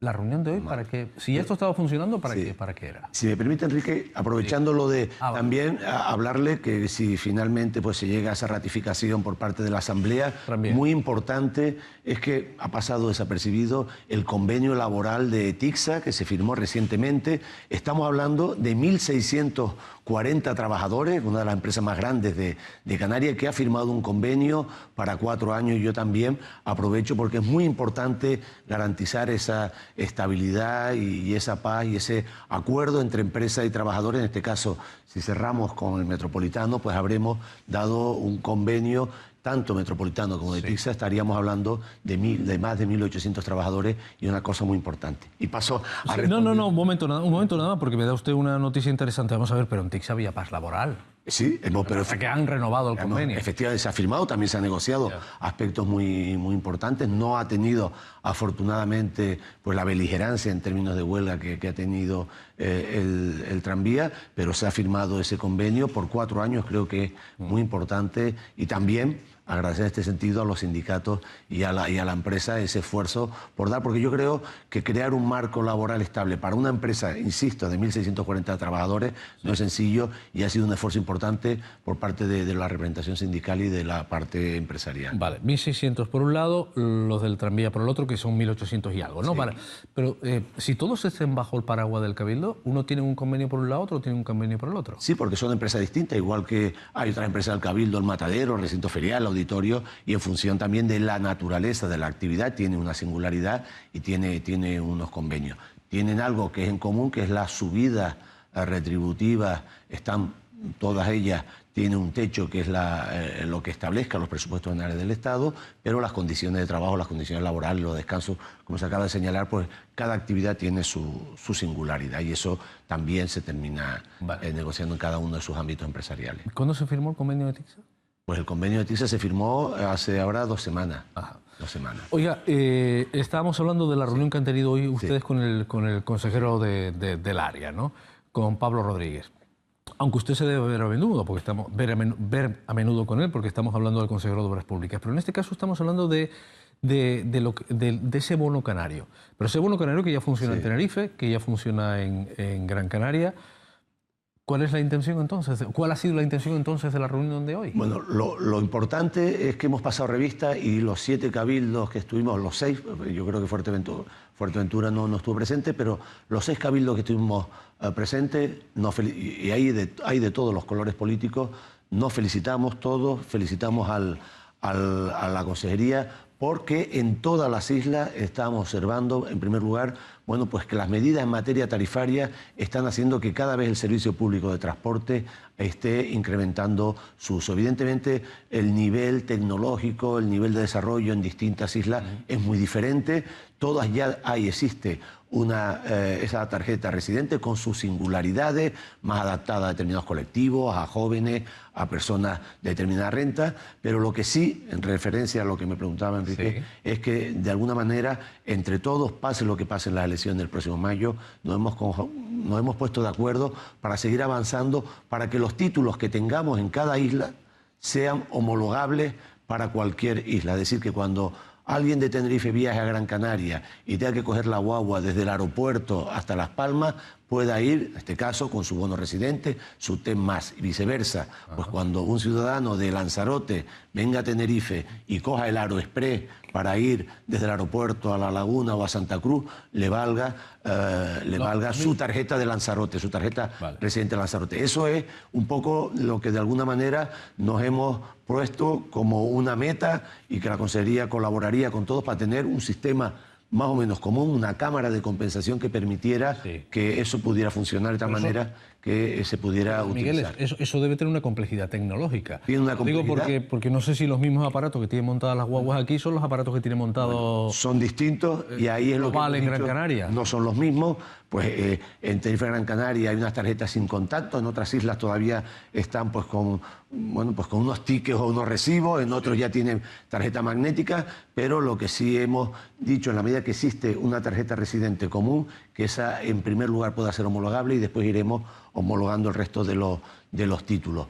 Y bueno, iniciar ese camino con su complejidad tecnológica, pero hay que ponerse a trabajar en ello y es lo que de alguna manera nos hemos comprometido todos los cabildos pues desde ya para hacer ese éxito que es el abono residente, hacerlo para toda Canarias. Y mientras tanto un majorero que enseñaría el carné. Enseñas el carné en la guagua y pagas en efectivo. Lo que vamos es a ver cómo podemos de alguna manera esas tarjetas irlas reconvirtiendo hacia tarjetas sin contacto, al menos en principales líneas, las que conectan los aeropuertos, y después irlas extendiendo. Ya. O sea, que llegues al expendedor y la saques, por ejemplo. Efectivamente. Demostrando que eres residente. Comprobando que con la otra tarjeta. Pero ¿por qué, por ejemplo, en esto que ya lleva funcionando este año, aquí cuesta el bono 47 y en Gran Canaria 40, incluso en Gran Canaria lo van a bajar a 35? Bien. Tengamos en cuenta que el transporte es muy distinto en cada isla, ¿no? Igual que otras islas, pues por ejemplo en Gran Canaria también tiene sus dificultades porque hay 6 operadores de guagua y tiene sus dificultades para que una misma tarjeta pudiera ser en todos los operadores. El tema de la tarifa, ahí está claro que hay en principio cada cabildo es libre de ponerlo. No es lo mismo, pues, por ejemplo, en Lanzarote, que el sistema, la concesión, es una concesión y una concesión rentable. Allí no cuesta mucho dinero porque hay una línea, son líneas turísticas donde el peso del movimiento turístico tiene mucha importancia y por tanto el esfuerzo se ha ido a reducir las tarifas a los residentes, pues creando una discriminación. O en La Gomera, que tiene pocas líneas, pues han concedido pues gratuidad a determinados colectivos. En el caso nuestro, tengamos en cuenta que estamos esos 1.640 trabajadores, estamos hablando de la tercera compañía, estamos intentando dando una oferta en términos de líneas y de frecuencia muy importante.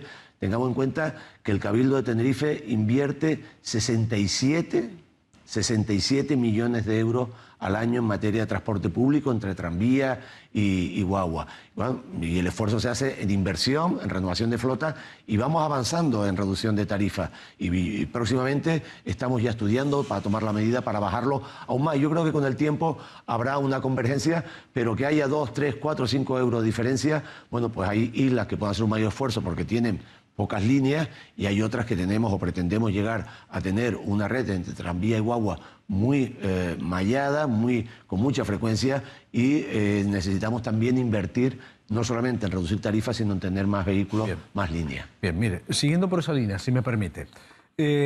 Tras saber que próximamente el Cabildo de Tenerife va a presentar un nuevo bono para discapacitados, la preocupación está ahora mismo a flor de piel. ¿Por qué? Según han podido saber con antelación, el bono, sobre todo los interesados, el bono que quiere sacar el Cabildo, me dirá usted si es así o no es así, no será para todos los discapacitados, sino para aquellos que tengan una discapacidad del 50% o más del 50%, algo con lo que no están de acuerdo. Recordemos que hace unos cuantos jueves, aquí un usuario diario de más de 10 veces de la guagua al día nos hablaba de este asunto. Incluso nos decía, ya he mandado cartas al Cabildo Insular de Tenerife porque de esta discriminación. ¿Por qué no podían acceder a ese tipo de bonos? Pero vamos por parte. Primero esta cuestión. Si el Cabildo tiene la intención de poner un bono para los discapacitados, ya tiene el de desempleados, el de mayores de 65 años y otros más. Ellos decían, ¿por qué uno especial, no especial para discapacitados? Bueno, el Cabildo reaccionó, nos lo contaron aquí, sí, lo estamos estudiando y finalmente lo van a poner. Pero ahora la pega está en, oiga, ¿por qué tenemos que tener el 50% de discapacidad para acceder a ese bono? Que lo explique el interesado y después tenemos dos preguntas más reservadas. Llevamos desde el 2017 pidiéndoselo al Cabildo de Tenerife y ahora resulta que solo saca para una parte del colectivo de discapacidad, cuando llevamos años pidiéndoles que sea para todos los discapacitados de todo Tenerife a partir del 33% de discapacidad. Vemos que hay muchas personas entre el 33 y el 55% que cogemos la guagua y necesitamos, igual que otros colectivos que ya lo tienen, y aparte, como estamos hablando del colectivo de discapacidad a partir del 50%, creo que debemos de estar todos incluidos en el bono de 30 euros mensual para toda la isla de Tenerife. A esto también podría haber una reflexión, el por qué para los discapacitados, cuando viajábamos antes gratis, ahora nos ponen tantas pegas. Bueno, yo creo que se ha entendido.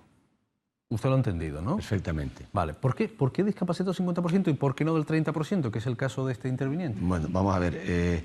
Hemos tenido bastantes reuniones con este señor en concreto y, como decía él, con los escritos, y es verdad que lo lleva solicitando desde hace tiempo. En estos momentos existe para el colectivo que tiene un grado de discapacidad del al menos el 50% y una renta inferior a 1.150 euros, una deducción en todo sistema de transporte del 75% de la tarifa base. No tiene por qué tener un bono concreto, sino cada vez que coja cualquier sistema de transporte tiene esa rebaja a partir de un carnet individual, de una tarjeta que se le da.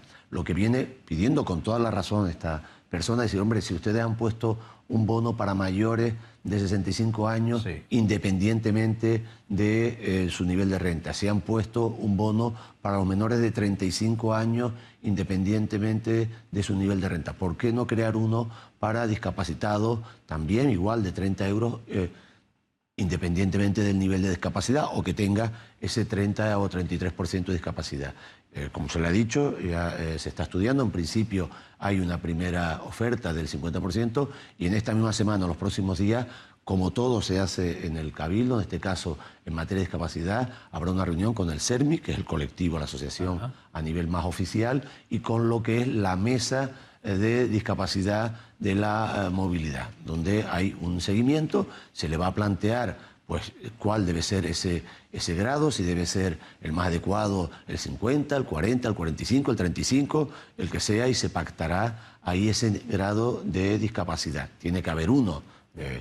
Hay personas que con una determinada enfermedad crónica pues pueden tener ya un 40, un 30. Eso, yo no soy especialista. Pero esto no es definitivo. El 50% no es definitivo. No es definitivo. Hemos dicho, va a haber una reunión con el CERMI y con la mesa de la movilidad, con personas de movilidad reducida y de discapacidad, para cerrar de una manera acordada qué porcentaje es el más adecuado. Siempre, pues... Yo hay un dato que le puedo aportar, ¿eh? Entre el 33% de discapacidad y el 50%, en tres horquillas, es el 40% de los discapacitados. Bueno, pues es una bolsa importante. Eso es lo que se tiene que ver, si se hace a un determinado nivel o para determinada discapacidad de movilidad. Es lo que se tiene que ver con los especialistas, que son precisamente, ya digo, este colectivo. Por eso mismo que dice usted que es un porcentaje muy, muy importante. Es decir, hay discapacidad que con una enfermedad crónica pues se tiene, pero que permite una vida normal, cosa que a lo mejor no se tiene con otro. Bueno, pues no sé, yo no quiero... Tenía dos preguntas más preparadas, pero realización creo que ya las ha respondido. Ha respondido a esas dos preguntas que yo tenía preparadas sobre esa cuestión. Una era lo por qué unos tienen y otros no, en fin. Lo que se han... Oiga, señor Becerra, lo que se han conseguido los discapacitados, y concretamente el señor Nicolás, entre otras cosas, es que ustedes al menos la hayan escuchado. Eso por supuesto. Porque desde el momento en el que sale la noticia por aquí hasta que ustedes reaccionan, yo debo decir que me sorprende. Vamos a ver, yo con el señor me he reunido 2 veces, yo no sé cuándo será la noticia, me reunió recientemente y no creo que hará más de un mes, y no, anteriormente. Es verdad que a veces hay mucha gente que quiere reunirse con el presidente y el presidente pues lo deriva hacia el responsable del área, en este caso si es de movilidad, hacia mí. Pero yo me he reunido, que yo sepa personalmente, con 2 y se le ha contestado también por escrito una ocasión. Quiero preguntarle más cosas, pero es que claro, cuando hablamos de TICSA, de transporte, ya sabe que usted el WhatsApp se mueve, ¿no? Dice, ¿por qué los jóvenes de familias económicamente bien situadas tienen mejores condiciones que las personas con discapacidad que viven con una pensión de 400 euros? Entiendo que se refiere al transporte. Una persona, insisto, que tenga una pensión de 400 euros y tenga un 50% de discapacidad, tiene un 75% de descuento en todo el sistema. No que tenga un bono de 30 euros que después lo utiliza. En todo. Y eso lleva funcionando pues desde que se presentó, en este caso, pues hace ya 2 años, ¿no? Vale. Casi 2 años. Vale, tengo otra pregunta. Y esta tiene que ver también con TICSA. ¿Qué piensa hacer con Masca y su servicio? ¿Qué le parece que esta carretera sea utilizada por guaguas de hasta 80 plazas en esa zona? Y me parece que no tiene que ver con TICSA porque lo que funciona ahí son guaguas pequeñas, micro, pero sí es verdad que se ha restringido, y se ha comunicado a los touroperadores, precisamente no pueden meter más guaguas de una determinada longitud, porque es que la vía tiene unas determinadas dimensiones que no se pueden alterar. Y bueno, como todo el mundo sabe, la intención del Cabildo en este sentido es trasladar a Masca algo parecido a lo que hoy funciona en Teno, que fue tan polémico y que precisamente esta misma semana el Consejo de Gobierno ya establecía el sistema para todo el año, con 2 periodos, en verano de 9 de la mañana a 8 de la noche, el servicio público de guaguas, todos los días de la semana, y en periodo de no verano, del resto de los meses, pues será de 10 a 6 de la tarde el acceso en guagua. Es decir, y es hoy una medida donde todas aquellas personas que tuvieron dudas, pues hoy se acepta, es de un éxito, donde la gente deja el coche en Buenavista y con un servicio de guagua y 1 euro ida y vuelta está accediendo, y todo el mundo lo que se entiende es que ese espacio natural, el caso concreto de Teno, ha mejorado. En el caso de Masca se está trabajando esa línea, cuando se tenga también una serie de infraestructuras que permita aparcar los coches adecuadamente y poder acceder, pues a gente a ver a Masca y gente que después pueda acceder a bajar el barranco hasta la playa. Pero sería un sistema también de restricción del vehículo privado en un espacio natural como Oiga, porque estás ahí un día y los pitazos son tremendas, ¿eh? Es que viene la guagua avisando desde ahí arriba. Sí, y llega, ¿no? Y a veces a veces no ha ocurrido más desgracia porque Dios es grande, como se suele decir, porque... Y claro, y ahí hay una fauna preciosa, ¿eh? Sí. Hay una fauna... Una vegetación Vegetación, fauna, en fin, aves de todo tipo. Y llega ese momento y dices, no puede ser, ¿no? No puede hay ser más atascos que la DC5. Claro, porque la carga que soporta ahora mismo Masca es brutal. Es el segundo lugar de la isla que más visitas recibe. Más de 1 millón de personas al año. Vamos a hablar de la famosa baja temeraria del cierre del anillo insular, ¿no? Digamos que la licitación fue de algo más de 365 millones de euros, pero llega una empresa y presenta una oferta por 95 millones de euros. Claro, en un momento determinado la administración para. Eso se llama baja temeraria.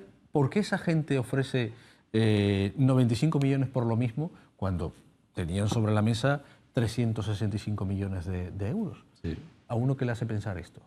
Yo tengo que decir que a un mundano como es una obra del gobierno, no conozco los datos, pero sí que es una baja temeraria para que el público nos pueda entender. Una baja temeraria, se hace un presupuesto y ese es con el que con el presupuesto sale a licitación una obra. Evidentemente, uno de los factores, en unos casos es todo, en otros casos es un porcentaje por el cual se termina seleccionando a una empresa. Uno de los factores importantes es el precio.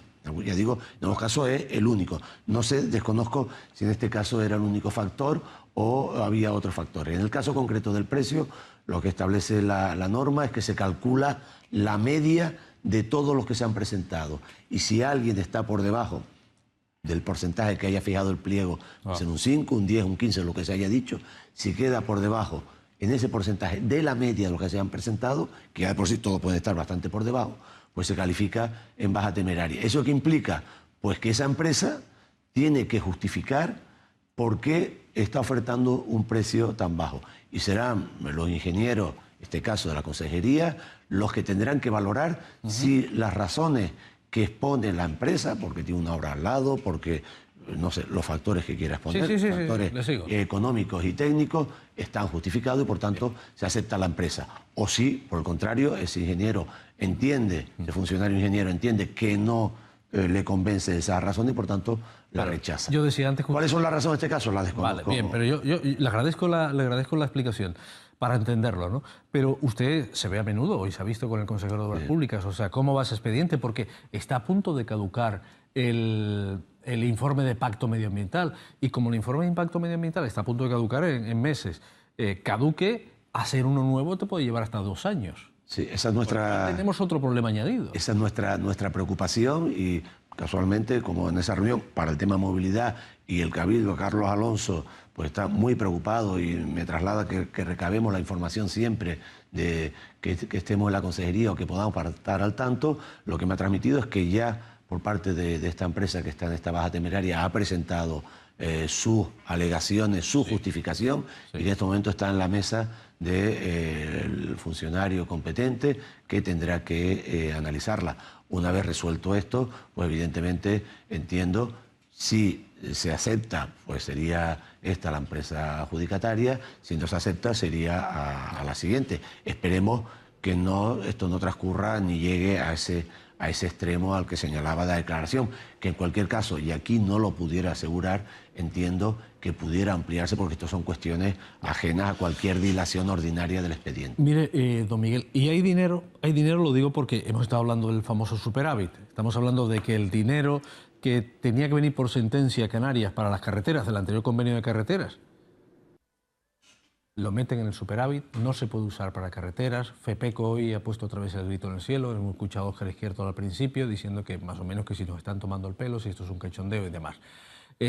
¿Hay dinero para ejecutar esa obra del anillo insular? Le estoy preguntando al director insular de Fomento de Tenerife. Ustedes han dicho muchas veces, oiga, si hay que cerrarlo, nos vamos a encargar nosotros y después ya nos vuelven a poner ingresar el dinero en la caja. Vamos a ver, en ese caso, para esta obra que ya está en licitación, hay dinero. Otra cosa es que si no viene esos 500 millones de la sentencia, que no es todo porque ya va por 900 y pico millones, si no viniera, evidentemente afectaría no a esta obra, pero a las siguientes que tienen que salir, digamos, el tercer carril de la TF1, digamos, el carril, el Busbao, etcétera. Es decir, a esta obra evidentemente no está comprometido porque ya hay un dinero, si ha podido hacer las licitaciones porque ya está comprometido. Ahora, lo que sí va a poner en seria viabilidad otra serie de obras. Lo que a mí me parece, y de Hacienda sí que algo sé, tenido responsabilidad de esa materia, lo que sí es inexplicable por cualquier lógica financiera lo que está planteando el gobierno de Madrid. No tiene ninguna lógica. Si es una ejecución de la sentencia, lo tenía que haber ingresado ipso facto. Lo que no puede hacer es contabilizar, reconocer que se lo tiene que pagar y no pagarlo, y estamos ya en el mes de abril, y eso, la liquidación es a 31 de diciembre. Por tanto, no lo ha pagado. Y si lo reconoció como una obligación al gobierno de Canarias cuando liquidó el presupuesto del Estado, lo tenía que haber ingresado. Luego hay algo muy extraño, más allá de intencionalidades políticas, que quizá yo no me voy a meter en eso. Ahora, de un punto de vista estrictamente financiero, no es lógico que estando como estamos en el mes de abril, la ejecución de una sentencia que dice el Estado que ha reconocido su obligación de pagar, aún no la haya pagado, con lo cual hay serias dudas de que haya reconocido esa obligación. El tercer carril que ustedes presentaron el otro día, que va a acabar al aeropuerto, que es una extensión que va incluso a modificar el puente del aeropuerto y demás, el puente viejo, sí, que no es bien de interés cultural ni mucho menos, que aquellos se lo van a tener que levantar, incluso hay una vía que entrará por dentro de los rodeos. Esa no peligra tampoco. Esa es una obra que financia el Cabildo completamente. Ahora hay 3 obras muy importantes que en este momento ya están redactados los proyectos y que estamos todos trabajando para que se inicie la licitación por parte del Cabildo, que son todas obras del Cabildo, ahí no tiene nada que ver con el dinero que venga de Madrid para carreteras, que son esa obra del tercer carril, que son 40 millones de euros, tercer carril de Guamasa hasta Los Rodeos, en sentido de entrada hacia, digamos, el área metropolitana, y que va, sobre todo, tiene una parte muy importante, que es dotar al aeropuerto del norte de un nuevo enlace. No está hoy ese puente viejo, el único que queda de la antigua TF5, va a haber un nuevo enlace, se va también a reconfigurar el enlace existente y va a ordenar todo el viario interno del aeropuerto. Eso, junto al soterramiento, el proyecto que también ya está a punto de proceder a licitar, firmaremos en breve con el ayuntamiento, con la Universidad de Laguna el convenio correspondiente, que va a ser soterrar la carretera de la Esperanza, para que no desemboque en la rotonda Padre Ancheta, sino los que vengan a Santa Cruz pasen por debajo del Padre Ancheta y se incorporen sin mayor problema. Y la tercera, que también está, en este caso, el proyecto prácticamente terminado, a punto de lo que decimos encarpetar, que es una obra que realmente será, creo yo, emblemática y resolverá muchísimos problemas, que esa famosa, a mí no me gusta llamarla pasarela al Padre Ancheta, no es una pasarela, va a ser una plaza peatonal del Padre Ancheta. Son pasos elevados. Que son, sí, pero que va a crear un espacio público de la universidad para que la gente realmente, si nos fijamos, el Padre Ancheta es realmente el centro neurálgico de la universidad. Es decir, hay campus a un lado, a otro, y eso va a dar un espacio superior, separado del viario, que permita a las personas, lo primero, circular con seguridad, sin estar pendientes si viene un coche o no viene, el paso peatones, se ve, no se ve, se va hablando con el móvil, y va también, derivado de eso, a aligerar mucho el tráfico. Ahí ha habido Esas tres actuaciones son muy importantes, superan los 80 millones de euros y van a ser financiadas por el Cabildo y no tienen nada que ver con la financiación de Madrid. Alguien pregunta, últimamente se ha asfaltado la Tenerife 28 a su paso por Weimar. ¿Se tendrá que reasfaltar por la empresa al bajar la calidad del asfalto? No, bueno, ¿Le consta a usted que se ha bajado la calidad? Nosotros, el Cabildo tiene unos magníficos funcionarios, se vigila. El asfalto no sería la primera vez si ha habido un problema que a la empresa se lo obligue a levantar y a rectificar, ¿no? Nosotros en este momento no nos consta, y tenemos el problema famoso de los malecones sí o malecones no, pero no en el tema de la calidad de asfalto. Hay que decir que en muchos casos sí tuvimos quejas, en el caso concreto de su paso de esa carretera por el municipio de Weimar, por el casco urbano de Weimar, porque la gente decía que había quedado muy mal, pero es que faltaba la capa de rodadura. Y llamaba a la gente y decía, no, como se acuerdan de la autopista, primero se pone una, después se pone lo que llamamos vulgarmente el fino, la capa de rodadura, y después pues decimos, no, es que no está terminada la obra, falta esa capa de rodadura, por tanto puede haber algún tramo que en estos momentos aún no tenga la capa de rodadura y se perciba como que la obra no ha acabado bien. Voy a ir terminando. Dice, buenas noches, las colas en las autopistas del norte hasta Santa Cruz son continuas y es hora que el antiguo puente de los Rodeos se haga bien y un carril bus, ya que se tarda lo mismo si vas con los demás coches. No entiendo esta parte. Sí. Pero estos regalos son los de siempre por elecciones. Pregúntale, ¿estos regalos son los de siempre por elecciones? Yo tengo que decir, o a uno lo podrán creer o no, en ese proyecto del tercer carril, igual que el de la rotonda, o igual que este soterramiento, llevamos trabajando desde hace más de 3 años, se lo garantizo. Porque no es, hay que licitar la redacción, hay que redactar un anteproyecto, hay que pedir. Si yo le contara la historia de cómo se tiene que buscar dónde van las aguas pluviales de la TF5 a la altura de los Rodeos, la obra hidráulica que hay que hacer, consensuar con el Consejo Insular de Agua, es un trámite largo. Ojalá uno pudiera decir, vienen las elecciones del 2019 en mayo y ponerse a trabajar en enero y tener ya el proyecto.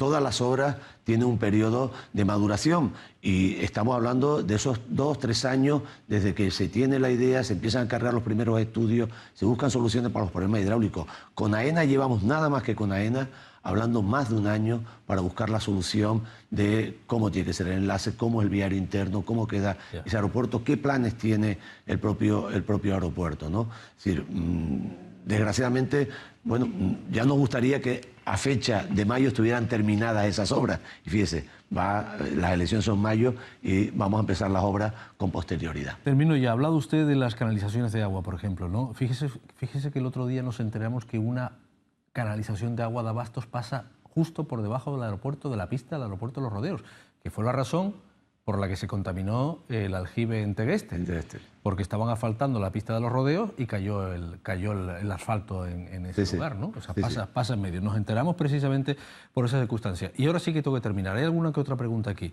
Pero usted ha dicho que no abandonan en modo alguno la idea de los trenes. No, yo, vamos, ¿No hay muchas cosas antes que hacer? Por ejemplo, todo el saneamiento en esta isla. Sí, sí, y eso es prioritario. Hoy en día el saneamiento es prioridad número uno. Prioridad número uno, hasta tal forma que todos los planes de cooperación que los distintos ayuntamientos tienen con el Cabildo para invertir en mejora de infraestructura urbana, van 100% al saneamiento. Y eso es un acuerdo que existe entre todos los municipios con el Cabildo. Y esa es la prioridad número uno, antes de hacer nuevas instalaciones deportivas, que también hay mucha necesidad, faltar calles municipales, etcétera, etcétera. Saneamiento número prioridad. Pero ahí no acaban los problemas, porque también hay una serie de fondos que el Estado está invirtiendo en materia ferroviaria en todo el Estado. Y lo que sí está claro es que a medio plazo la movilidad entre lo que es el área comarcal metropolitana Santa Cruz Laguna con ese otro área metropolitana que es el sur de la isla, tiene que estar comunicado por un sistema guiado. Tenerife es una isla de 2.000 kilómetros cuadrados. Somos 1 millón de personas en esta isla. Si nosotros repasamos todas las áreas metropolitanas españolas y europeas que tienen entre 1.000 y 2.000 kilómetros cuadrados y tienen 1 millón de habitantes, tienen sistemas guiados. Tranvía, metro, trenes de cercanía. ¿Y por qué? Porque los movimientos laborales, sobre todo educativos, sanitarios, que normalmente se producen de una manera regular, son ofertados por ese sistema que, ya digo, es un metro, es un tranvía de largo recorrido, es un tren de cercanía. Y eso, por algo será, y lo que está claro que Tenerife, en ese concepto de área metropolitana, no puede renunciar. Tengamos en cuenta que el sur va a seguir creciendo. El polígono industrial, el puerto, la actividad hotelera, la agricultura con el agua que se va a ir suministrando, la conexión con La Palma, Gomera, el Hierro, que va a estar del sur, todo eso tiene que tener un sistema de transporte con una plataforma reservada. De ahí, y bueno, de ahí seguimos trabajando y en este caso reclamando al Estado el mismo nivel de inversión, que por cierto, había en el presupuesto del 2018 5 millones de euros y 5 millones de euros que, como las carreteras, el Ministerio de Fomento no hizo efectivo al Cabildo de Tenerife. Don Miguel, le tengo que dejar ya. Tengo muchas más preguntas. Hay alguien aquí que vuelve a preguntar sobre el bono, por qué no utiliza el bono, por qué no tiene derecho, en fin. Alguien que habla de la viudedad. Es que hay muchas cosas que si no nos extendemos... Quedamos otro día. Es que tengo unos invitados esperando. Sí, sí. Además tenemos que hablar de una cosa hermosísima de solidaridad con un hospital en Mozambique, que sabe usted que el huracán, el ciclón se lo llevó por delante, se llevó muchas cosas y mucha vida. Hablando antes, es un tema pendiente que tenía yo, que antes se me pasó cuando aproveché la pregunta de la calidad del asfalto. Estos días, cuando llueve, oye, uno que sale de este trabajo y se tiene que desplazar, por ejemplo, al norte, he gozado, desde el punto de vista peyorativo, unos aguaplaning después del reasfaltado de la autopista, unos aguaplaning, no sé, igual es que mi vehículo tiene complejo de barco, pero unos aguaplaning que tú dices, aquí hay algo que no se ha hecho bien.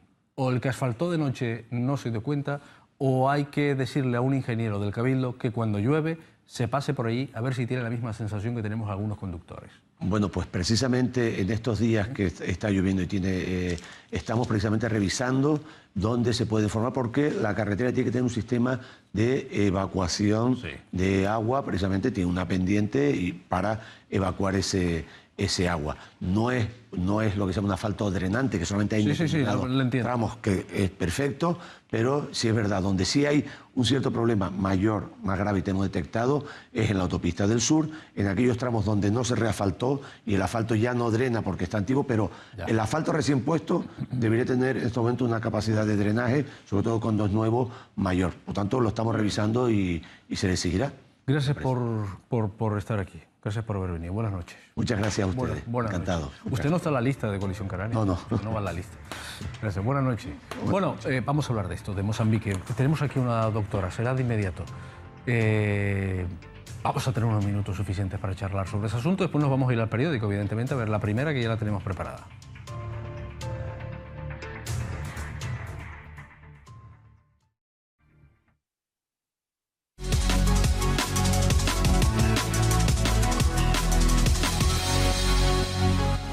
Grupo de profesionales sanitarios de distintos hospitales de Canarias trabajan en la campaña Tu Ayuda, Su Medicina para recaudar fondos que permitan restablecer, tras el paso del ciclón Idai, el funcionamiento de este centro hospitalario, del Hospital Central de Beira, en Mozambique, así como dotarlo de medicinas e instrumental médico. La meteorología se lo llevó por delante. Taida Martín Santos, doctora, implicada en este proyecto. Son imágenes del hospital, de los quirófanos, de lo que hizo el ciclón. ¡Qué barbaridad! ¿Y qué se estaba haciendo allí? ¿Qué estaban haciendo los médicos canarios ahí en ese proyecto antes de que el ciclón les cegara toda la intención? Buenas noches. Efectivamente, son imágenes del Hospital de Beira, de cómo ha quedado tras el paso del ciclón. ¿Qué hacían los médicos canarios allí? Bueno, este es un proyecto que se inicia en el año 2012, gracias al doctor Luis López Rivero, que es el jefe de servicio de cirugía torácica del Hospital Insular de Gran Canaria y además actual responsable de cooperación internacional del Servicio Canario de Salud.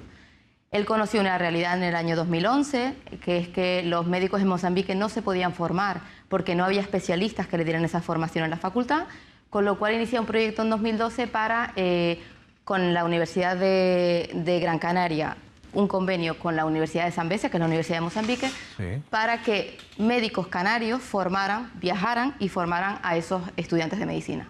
Eso fue una primera fase que ha conseguido 173 licenciados. Y, pero un momento, no había universidad. Había universidad. Había universidad. El problema era, ¿había facultad de medicina? Había facultad de medicina en Tete. Con los profesores. El problema era que el primer ciclo, que era lo correspondiente a primero, segundo y tercero de medicina, sí, lo podían dar médicos generales. Pero cuarto, quinto y sexto, que digamos que es la parte de especialidad, la tenían que dar médicos especialistas y allí no hay médicos especialistas. Entonces, ¿y de dónde iban hasta entonces? No, es que la universidad estaba empezando, digamos. Estaban empezando los estudiantes y era un problema que estaba empezando a surgir. Allí piensa que había, en Tete, en esa zona, había un cirujano por 2 millones de habitantes. Entonces, evidentemente, no había especialistas. ¿Y quién es el gobierno de Mozambique, la Universidad de Mozambique, quien busca médicos fuera o la intención parte de Canarias? Es la casualidad que en la vida muchas veces te lleva a estos grandes proyectos, ¿no? Hubo un encuentro entre lo organizó la Universidad de Las Palmas, entre la Universidad de Las Palmas con universidades africanas, y el rector de esa universidad va a Gran Canaria y conoce a Luis. Y entonces empiezan a hablar y les pone el problema. Tengo este problema, tengo estudiantes que quieren estudiar medicina, pero no tengo especialistas que los formen. Y ahí comienza este proyecto, que ya lleva pues desde el año 2012. Y como digo, ha conseguido licenciar a 133 estudiantes de medicina que ya son médicos, y este año llegarán a los 220. ¿Qué pasa? Que en un proyecto de cooperación tenemos que intentar que sea sostenible en el tiempo. Y esto, para que fuera sostenible, vamos a ser nosotros especialistas, a formar especialistas que en un futuro además puedan ser esos profesores, que no tengamos que ir nosotros. Eso es la segunda idea. Y ahí empieza la historia del Hospital de Beira, porque la segunda fase de este proyecto fue formar especialistas en el Hospital de Beira. Por eso los médicos canarios conocen el Hospital de Beira. Y aquí hay una llamada, ¿eh? Hay 500.000 habitantes, que es lo que atiende este hospital, 500.000. Exacto. El Hospital de Beira, que es donde se están formando estos especialistas, atiende a una población de 500.000 habitantes, pero además es centro de referencia de todas las provincias centrales de Mozambique, con lo cual la población que tiene referencia es mucho mayor. El ciclón llegó a esta zona de Mozambique, a Beira, a solo Beira.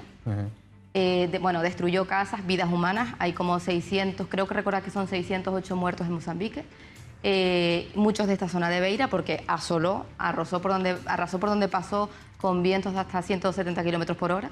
Y bueno, pues destrozó casas y destrozó el hospital. ¿Y el gobierno no tiene músculo financiero para poner este hospital en marcha? El gobierno de Mozambique, la comunidad de Beira, no hay. Entonces, estamos viendo un cartel mientras hablaba, en el que vemos un número de cuenta. Exacto. Y además especifica un grupo de médicos canarios, trabajamos... Este grupo de médicos canarios trabajamos para intentar difundir la situación del hospital, que ahora mismo pues no tiene la infraestructura, pues los techos el agua ha caído porque los techos han caído también, ahora mismo no existen quirófanos, no se puede atender pacientes, y entonces estamos intentando dotar de material y de medicación a todas estas personas. ¿Qué se puede hacer, por ejemplo, con 100 euros ahí? Bueno, con 100 euros se puede curar a 6 personas de cólera. Entonces, hay cifras que, con 5 euros, que 5 euros son unos cortados que nos tomamos todos o cualquier cosa que compramos, podemos tratar a un niño con diarrea por parásitos. Y hay que pensar que ahora estamos en el momento agudo, donde ahora mismo la ayuda humanitaria urgente está allí intentando solventar, pues poner electricidad, poner agua, pero esto es en un primer tiempo, pero que luego este hospital tenemos que dotarlo para que en un segundo tiempo pues pueda atender al resto de personas durante el resto de meses, porque esto es el momento agudo, pero luego se extiende en el tiempo. Todas estas aguas estancadas, todos los problemas que están habiendo de ausencia de saneamientos, de ausencia de agua potable, va a llevar a brotes de cólera, de malaria, de enfermedades diarreicas, y todo esto es algo que va a llegar al Hospital de Beira y que tenemos que tener recursos, y tienen que tener recursos para tratarlos y solventarlos, ¿no? Ya. ¿Y las Naciones Unidas ahí están actuando? Están actuando ahora mismo, sí, hay varias ONG que están actuando. Sé que hay una ONG, hay un hospital de campaña italiano, hay otro español, y yo entiendo que como todas las Naciones Unidas estarán, evidentemente. Ya. Lo que pasa que creo que es un proyecto que al final tiene también sus raíces canarias, y que, bueno, todos los canarios que lo conocemos nos sentimos implicados para también intentar ayudar. Vale. ¿Cuánto necesitarían para, por ejemplo, cuánto recurso necesita para mantenerse el hospital abierto durante un mes, más o menos? Pues, por ejemplo, para dotar al hospital durante un mes de antibióticos suficientes son unos 8.000 euros aproximadamente, y para dotarlo de analgésicos son 1.000 euros. Bien. Pero eso que me estás haciendo es una prospección por los problemas que va a haber ahora después del ciclón, del agua estancada. Esto es por lo que va a haber ahora, sí. De hecho, nosotros hemos pedido unas listas de lo que necesitan, de todo el material que necesitan, de toda la medicación que necesitan, y nos las han enviado, e incluso han ido por debajo, porque ellos están acostumbrados a tener tan poco que nos han seguido pidiendo poco. Entonces, conjuntamente se ha un poco consensuado lo que necesitan y lo que van a necesitar. También es cierto que nosotros no vamos a hacer una única donación en bloque, porque ellos ni siquiera tienen infraestructura para tener esa medicación. Ellos tienen un almacén pequeño, porque realmente no están acostumbrados a tener esa farmacia. O sea, ellos no tienen una farmacia como podemos tener nosotros en nuestros hospitales. Tienen un almacén pequeño, y ahí ellos es donde almacenan lo poco que tienen. Entonces, esto será un proyecto que por eso intentamos cubrir los próximos meses, en los cuales nosotros, en función de necesidades, pues enviemos y cubramos lo que necesitan, ¿no? No tiene que ser todo en un primer momento. Bien, ¿y las donaciones a una cuenta?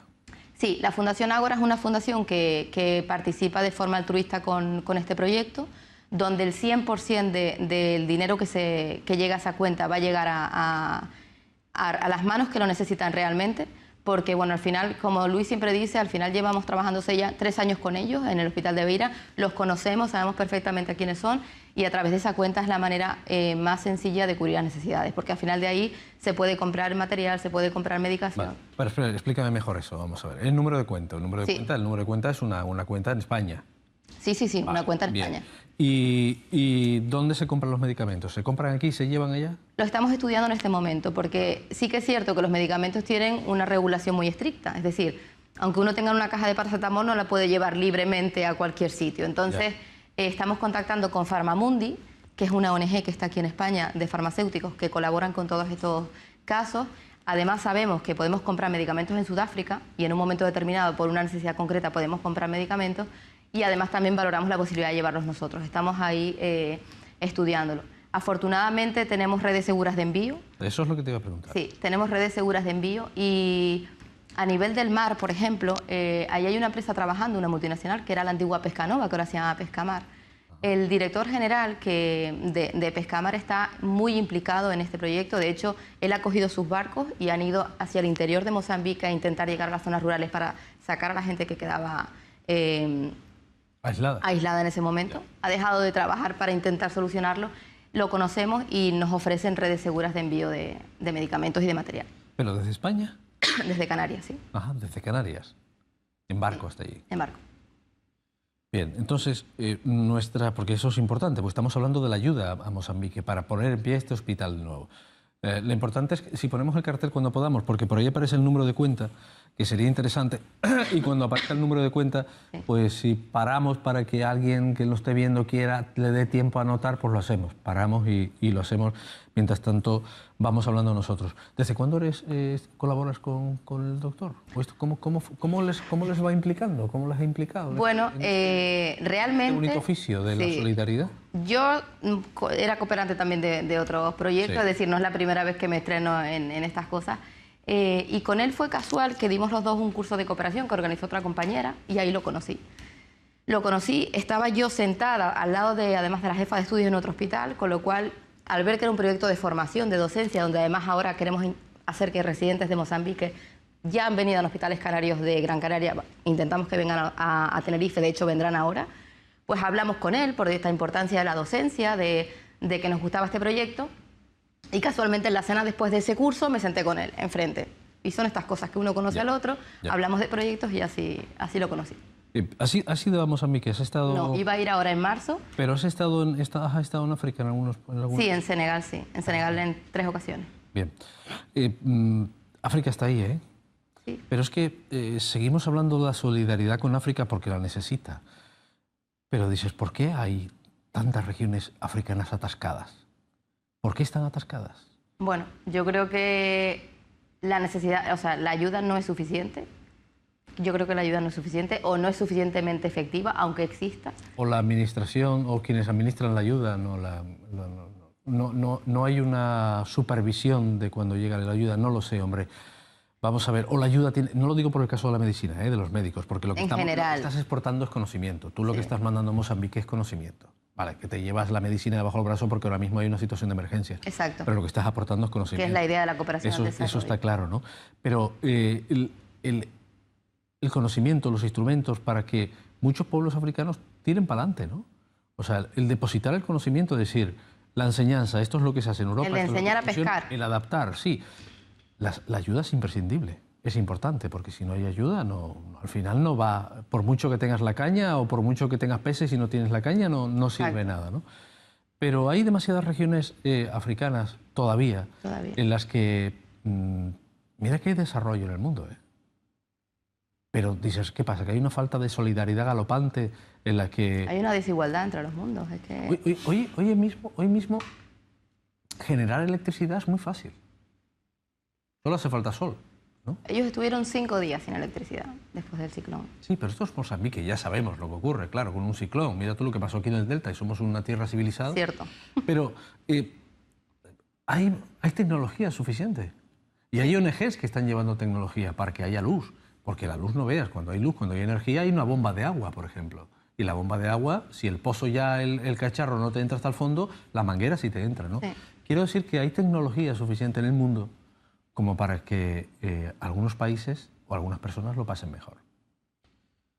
Bueno, pero de momento sigue existiendo la gente solidaria. Esta es una reflexión que hago yo, una pregunta que me hago que yo sé que tú no me vas a responder porque no tengo la respuesta. No perteneces ni a las Naciones Unidas y posiblemente hayas llegado a la misma reflexión, pero dices, ¿quién demonios le pone el palo a la rueda de la bicicleta, ¿no? Exacto. Para que esto no ande. Ya hemos puesto el número de cuenta, ya se ha visto. Muchas gracias. Gracias. Por el trabajo que hacen. Bueno, y don José Luis Rivero, ¿no? Sí, a Luis López Rivero, que es el responsable, sobre todo, sí. Gracias a ustedes, además, porque la difusión de los medios es clave para intentar llegar a toda la ciudadanía, ¿no? Un abrazo. Feliz regreso a casa. Gracias. Feliz regreso a casa. No te levantes. Ahora va la publicidad, después el periódico El Día, ¿no? Nos vamos a redacción. Bueno, pues eso es lo que vamos a hacer después de este viaje por Mozambique, por el Mozambique actual.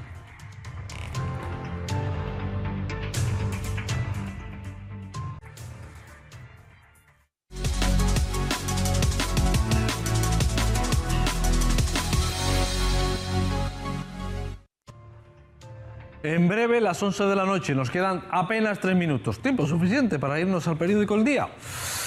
A ver, tienes que aparecer por aquí, Humberto. Ya estás. Todavía están colocando tu cámara, Humberto, ¿eh? No te preocupes, pero yo te veo. Hola, buenas noches, Enrique. Buenas noches, adelante. Bueno, pues los temas que avanzamos en la portada, con la que nos vamos a presentar en unas horas en el kiosco. El tema principal es un bloque dedicado a asuntos de Santa Cruz. Y es que la capital, por una parte, ya se está viendo en pantalla, llevamos que un nuevo parking en Las Teresitas va a permitir, se van a habilitar 266 plazas para los vehículos, que va a salir a licitación aproximadamente por unos 400.000 euros. Otro de los aspectos también por la que está de actualidad la capital tinerfeña es porque la antigua harinera va a ser sustituida, reemplazada por un edificio de 14 plantas.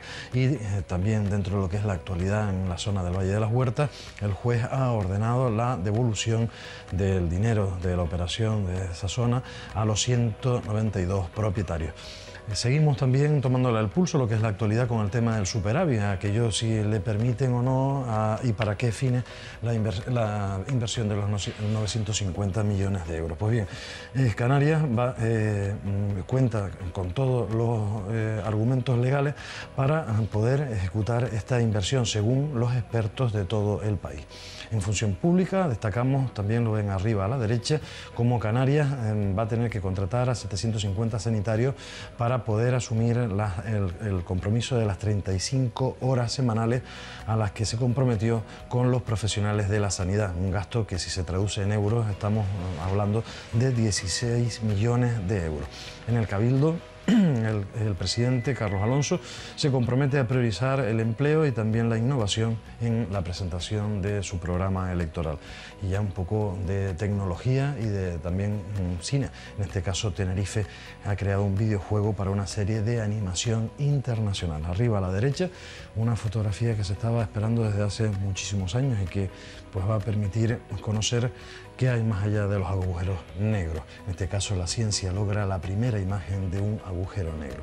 En deportes, en halterofilia, damos cuenta de que el tinerfeño Andrés Mata es el subcampeón de Europa, o lo que ha sido la competición de la Champions, en donde Barcelona ha logrado ventaja frente al Manchester con un resultado de 0-1. Y la fotografía, esa llave con la que saben que intentamos colarnos a través de la mirada de los lectores, corresponde a los 6 diseñadores que mañana, si lo ven esto, lo están viendo en directo este programa, o si lo están viendo en redifusión, sepan que en unas horas mañana se juega quién es el joven diseñador, la gran promesa dentro del certamen que se celebra en Tenerife. Estos son los asuntos más importantes que llevamos a la portada, con la que nos vamos a presentar en unas horas en el kiosco. Gracias, Humberto. Buenas noches. Muchas gracias, Enrique. Además, me sirve esto para recordarle a los televidentes que habrá programación especial de la moda en este canal desde el viernes. Pues estupendo. Viernes, sábado y domingo. Gracias, un abrazo. Un placer, buenas noches. Buenas noches. Efectivamente, nuestra compañera María Moragas hará un programa especial durante todo este tiempo del certamen, de la feria, que se va a celebrar en el recinto ferial Feria de la Moda. Vanessa Luz Ravelo es la que nos va a dar ahora los datos del tiempo que viene. Hasta mañana, que será jueves. Buenas noches. Vamos a seguir bajo los efectos de la nubosidad y estas ligeras lloviznas pasajeras que nos van a sorprender en cualquier momento. Aún así, para mañana esperamos, según la Agencia Estatal de Meteorología, en el norte nuboso, abriendo claros por la tarde en el noroeste. En el resto, intervalos nubosos con nubosidad abundante en el suroeste a partir del mediodía. Las temperaturas mínimas sin cambios o el ligero descenso y máximas sin cambios o el ligero ascenso. Y el viento soplará del nordeste moderado con intervalos de fuerte. En medianías y en costa suroeste predominarán las brisas. Mañana tendremos 12 horas y 45 minutos de sol. Amanecerá a las 7 de la mañana y 43 minutos. La puesta de sol será a las 8 de la tarde y 28 minutos. Y en cuanto a las mareas, en el gráfico podemos observar que la primera pleamar tendrá lugar a las 6 de la madrugada y la siguiente pleamar a las 6 de la tarde y 27 minutos. La única bajamar de mañana será a las 11 de la mañana y 58 minutos. Y la luna estará entre las fases de luna nueva y cuarto creciente. Esto es todo. Regresamos mañana con toda la información meteorológica a este espacio de un día más. Que pasen ustedes una feliz noche. Hasta mañana.